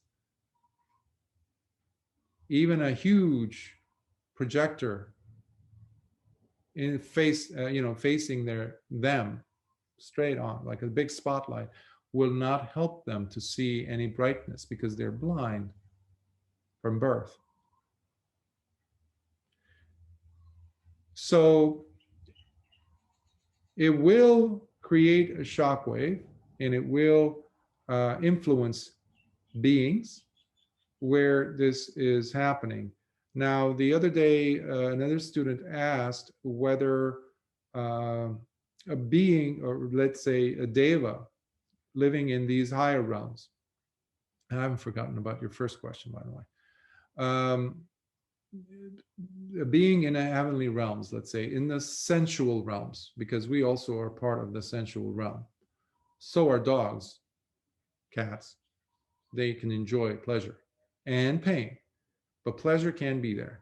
So, but a bigger chunk of the realms that fall into the sensual loka, or kama loka we call it, are those comprised of the deva realms. I think they were like 16. I don't keep tabs. Basically, there are many. Now, if you reappear or reborn in those realms, you're surrounded by so much sensuality, you don't know what to do with it, other than just go with those senses. Now, many individuals who have had or had some exposure, or especially practice with the Dhamma, and really have taken it to heart, even though they might be reborn in these higher realms, they nevertheless will still feel something's off. Even when there's so many opportunities, let's say, for sex, they're going to feel weird. I recall a story of a bhikkhu from the suttas who was so dedicated. He was somewhat newly ordained bhikkhu, but he was so dedicated to the practice, and he was doing walking meditation on his walking path and his meditation path behind his kuti. And he pushes himself so much, so hard, day and night, so diligent, that I think he might have not even had sufficient food or rest or water. The sutta says he leans against a wall or a beam or a tree to capture, to catch himself, like, just, he's so exhausted. And he dies there on the spot. Immediately he's reappeared in a higher realm, in a deva realm. And he appears in front of what is supposedly his mansion. And he happens to be this like overlord of a deva. Now there are other beings around, all women, of his mansion. Now, again, some people say, come on, this is nonsense, this and that. But might be, but I'm carrying more, I'm more interested in what happens with him, given the context again. So these celestial nymphs come to him and they want to, oh, our master is back. Meaning the lord of the mansion had died. He expired. And he was just coming in to fill the spot because he had now sufficient merits to enjoy that much heavenly bliss. That's one of the reasons why Lord Buddha did not care about heavenly birth. Doing good, just good for good's sake, so that you can do good and that's it, and never practice to purify the mind. The Buddha was never with that. Or just making offerings, just that, and neglecting your practice. The Buddha was against that as well. They need to be incorporated in the practice, and that is what this young bhikkhu had done. And he lands there, and these ladies are approaching him and trying to seduce him, and it's like, we're yours, Lord, you're here, let's go inside, etc., etc. And he just keeps his gaze down. He keeps his gaze down, and his heart is fluttering. He's like, what is this? Where am I? I was walking I was on my walking meditation path. Where am I? Why am I here? Who are these people? And why are they touching me? So he pushes himself away, and he's now pushing himself towards the gate. And the female attendants immediately realize, oh, our master must have come from a world where he was an ascetic, a recluse. So they keep their distance, hands in anjali like this, give him his space. Meanwhile, he's very perplexed, like, I came here, but I wanted to be an arahant. I wanted to be living my life as a bhikkhu. Why am I here? As a layman.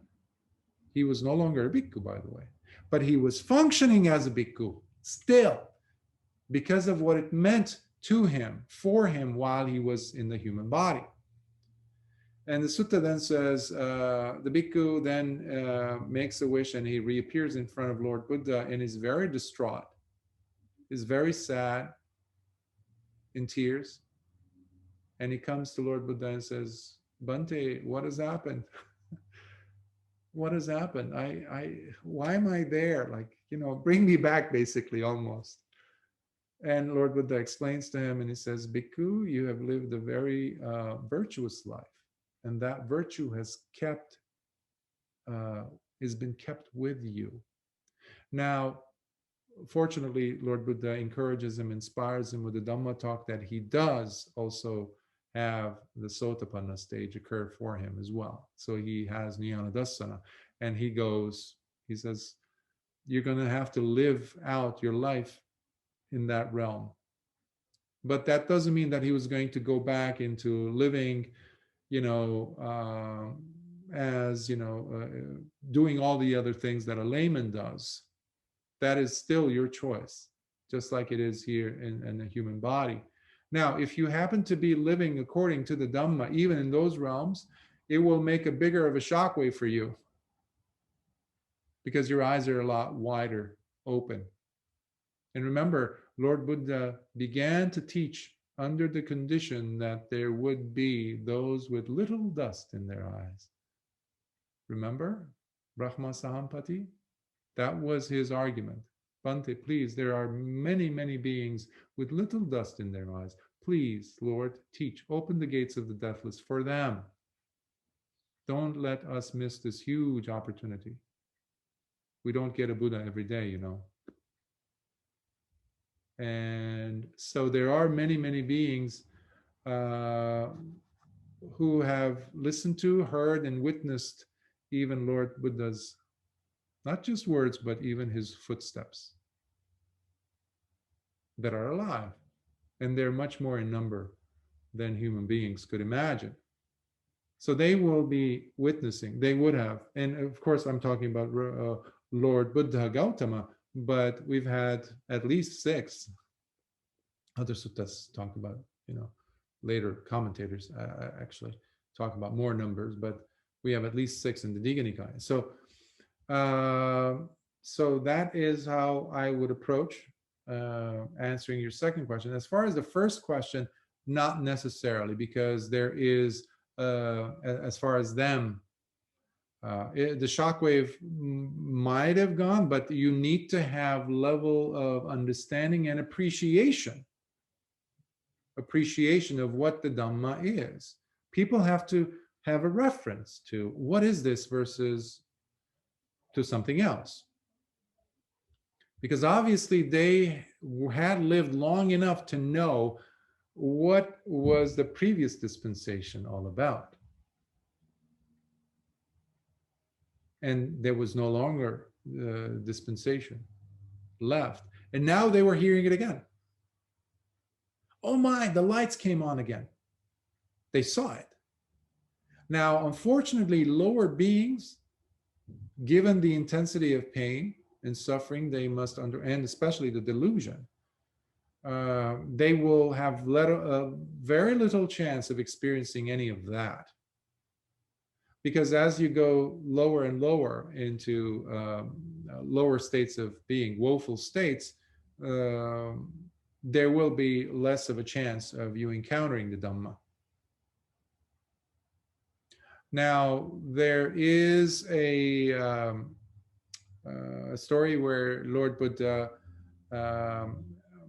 one very momentous event takes place where at the end of a Vassa period, Vassa is the rains retreat, which we're nearing its end actually this year, Lord Buddha decides to open up all of the layers of the heavens so they could see each other. And also, and only a Buddha can do this, and he also opens up all the layers that lead all the way down to the lowest of realms, meaning the hell realms. That way they could all see each other. There is that. But he had to make that happen.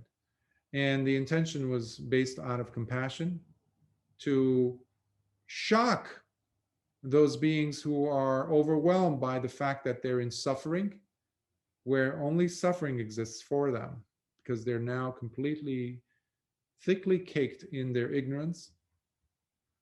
Now they see the heavenly realms. They even see the animal realms that are, you know, for their own sake, they feel like they're in bliss compared to them in hell.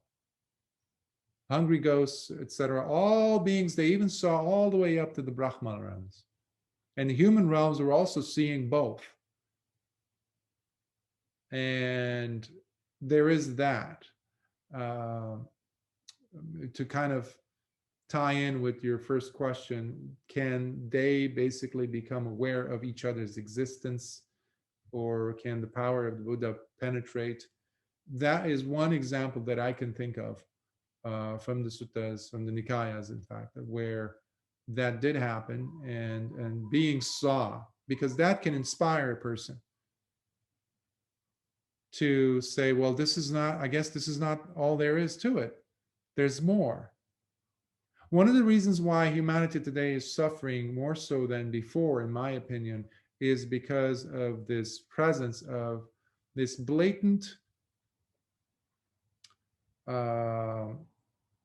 omission intentional omission, of neglect of the other aspect of life. Last week, I was referring to one extreme versus the other that Lord Buddha was referring to in the context of the middle path. He pointed out the annihilationist, the one who only looks at this life, at this body as it. Once this ends, that's it, forget it, lights out. And the other extreme was the eternalist, who sacrifices this life, this body, for the sake of something higher. They never really make the most of this life for the sake of something else to come. Making transactions, whether you're Buddhist or not, let me do this so that I can get a better mansion in the heavens, like that Bhikkhu, right? That is not, these are two extremes. Most of us in the, majority part of it, if you're like educated and exposed to different influences in the world today, social media, there is this drive to move us away from, well, what is this heavenly life nonsense, these existences in hells, like this is absolute rubbish type of a thing. And you do have Buddhists who call themselves Buddhists while completely removing that, even rebirth, even karma out. Well, I don't know what type of Buddhism they're practicing, but that is not Buddhist at all. You cannot talk about the Dhamma at the exclusion of these things. It doesn't work. It must be there. Why? Because Lord Buddha talked about it often. And I'm not talking about like one or two suttas. Every day of his discourses, of his teachings, there was a portion of his busy dispensation, busy day, where he dedicated to non-human beings, where he taught them, those who came to listen. And we need to know about these realms. Otherwise, we can also fall into that other extreme view. And that's another thing. So long as we have wrong view, there's no way that any of us will have jnana dassana. There's no way that any of us can become sotapanna. If I am holding on to a wrong view, that will be a hindrance. In fact, when a person becomes a sotapanna, it is impossible for them to say, well, heavenly life doesn't exist, or hells don't exist. It won't work. If you find yourself someone claiming to be an arahant or a sotapanna or the mix between those 3, 4, and they say something like that, you have you have a fake arahant in your hands. Because one of the things that we must have faith in, because in our own practice, in our own journeys, in ordeals that we go through on a daily basis, difficulties, Lord Buddha talks about this so many places, especially in the Anguttara Nikāya. He says, as an anchor point for ourselves to hold ourselves secure in, as a refuge, we need to have certain faith in the Buddha, Dhamma, and Sangha. Buddho, Dhammo, Sangho. And if it doesn't work for the person, any of these 3, go ahead and use, let's say, if it's not your sila, which is another source of refuge, your own adherence to virtuous behavior, life. You also have your own dana, your generosity. And if that doesn't work, you must use the devas. Why? Why did he mention the devas? The realm of devas, just us fathoming the possibility of such a realm, can pull you out from the mire, from the mud, from pain, the shackles that you're in, that we, for our sankharas, because of those conditions, we are now in. And it can be very saturated. It can be very congested. It can be suffocating.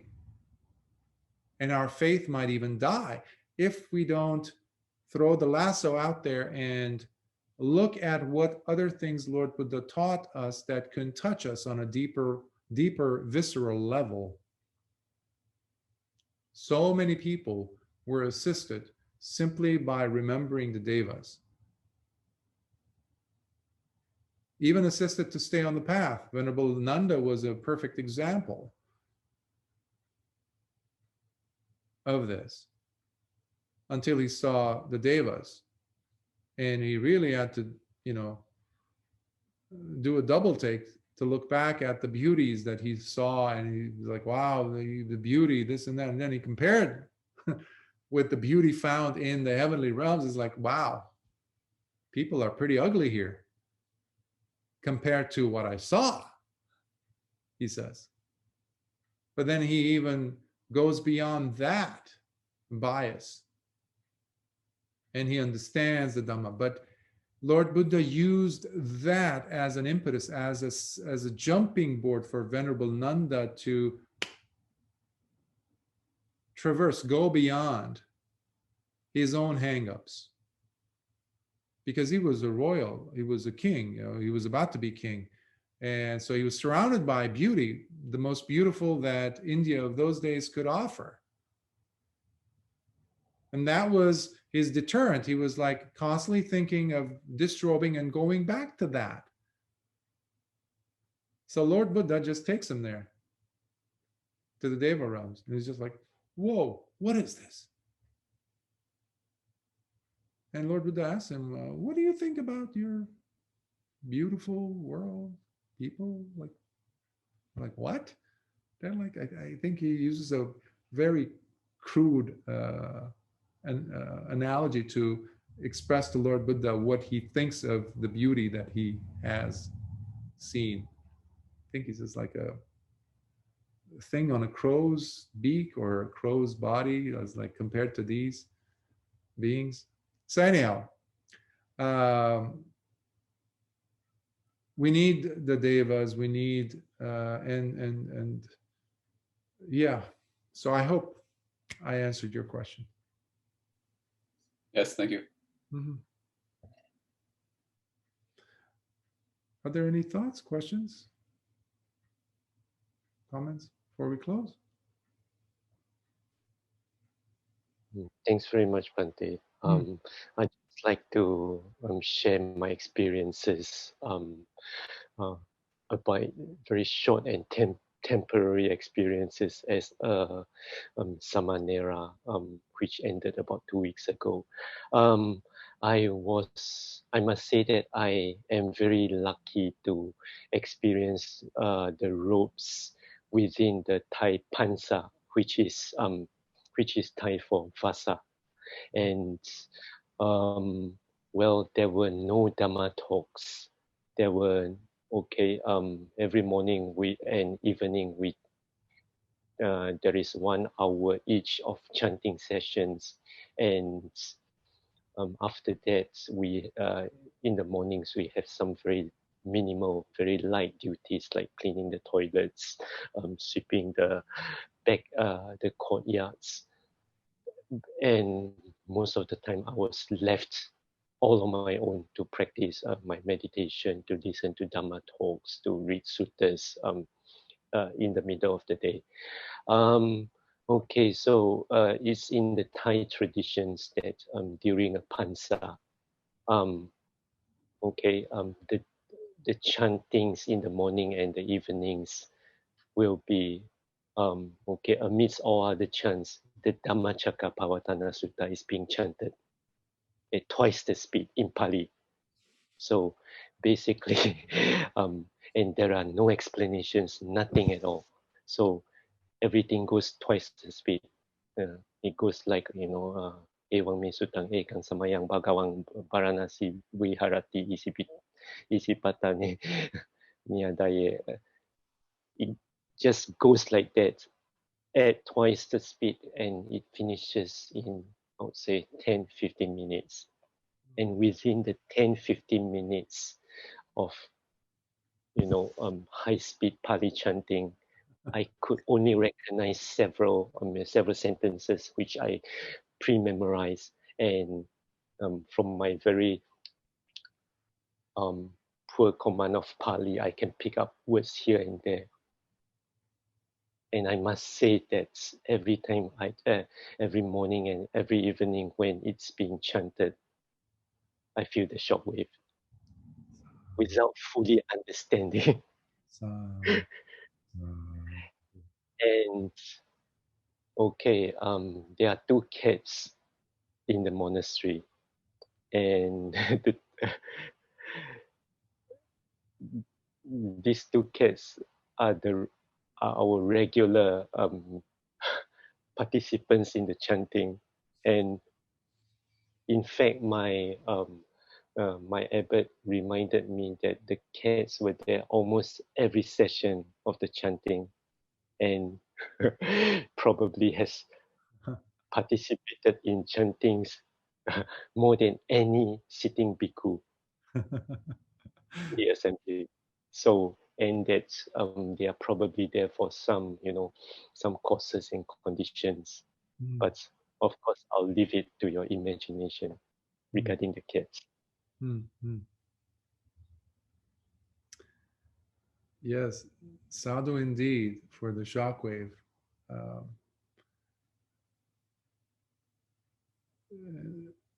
Every time we expose ourselves to the Dhamma, we're giving room for that to occur.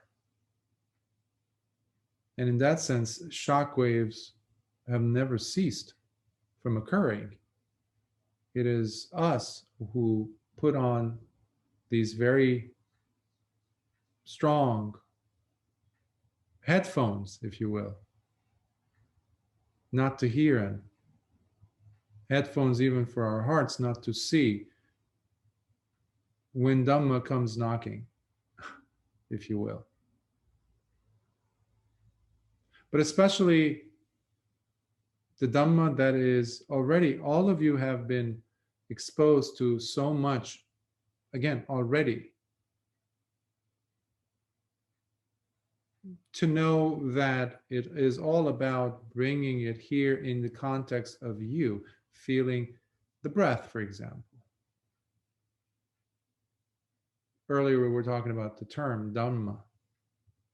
Dhamma, what is Dhamma? What does it generate within me, in my mind? Am I trying to prove or disprove someone or someone's point?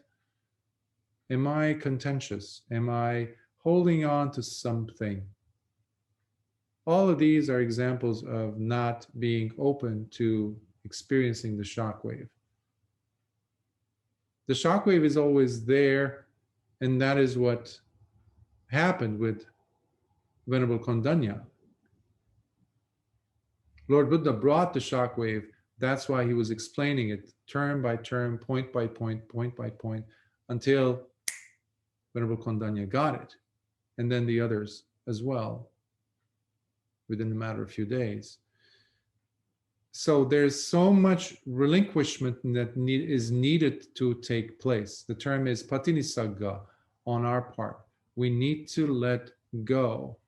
It's a shedding process. Because using your example, Upatissa, it would have been very easy for you to do a compare and contrast while you were in the midst of bhikkhus who were chanting. Well, how could they? Come on, this is Pali, super speed. What is this? This is not supposed to happen. This is disgrace. This is, plus it's in the Vassa.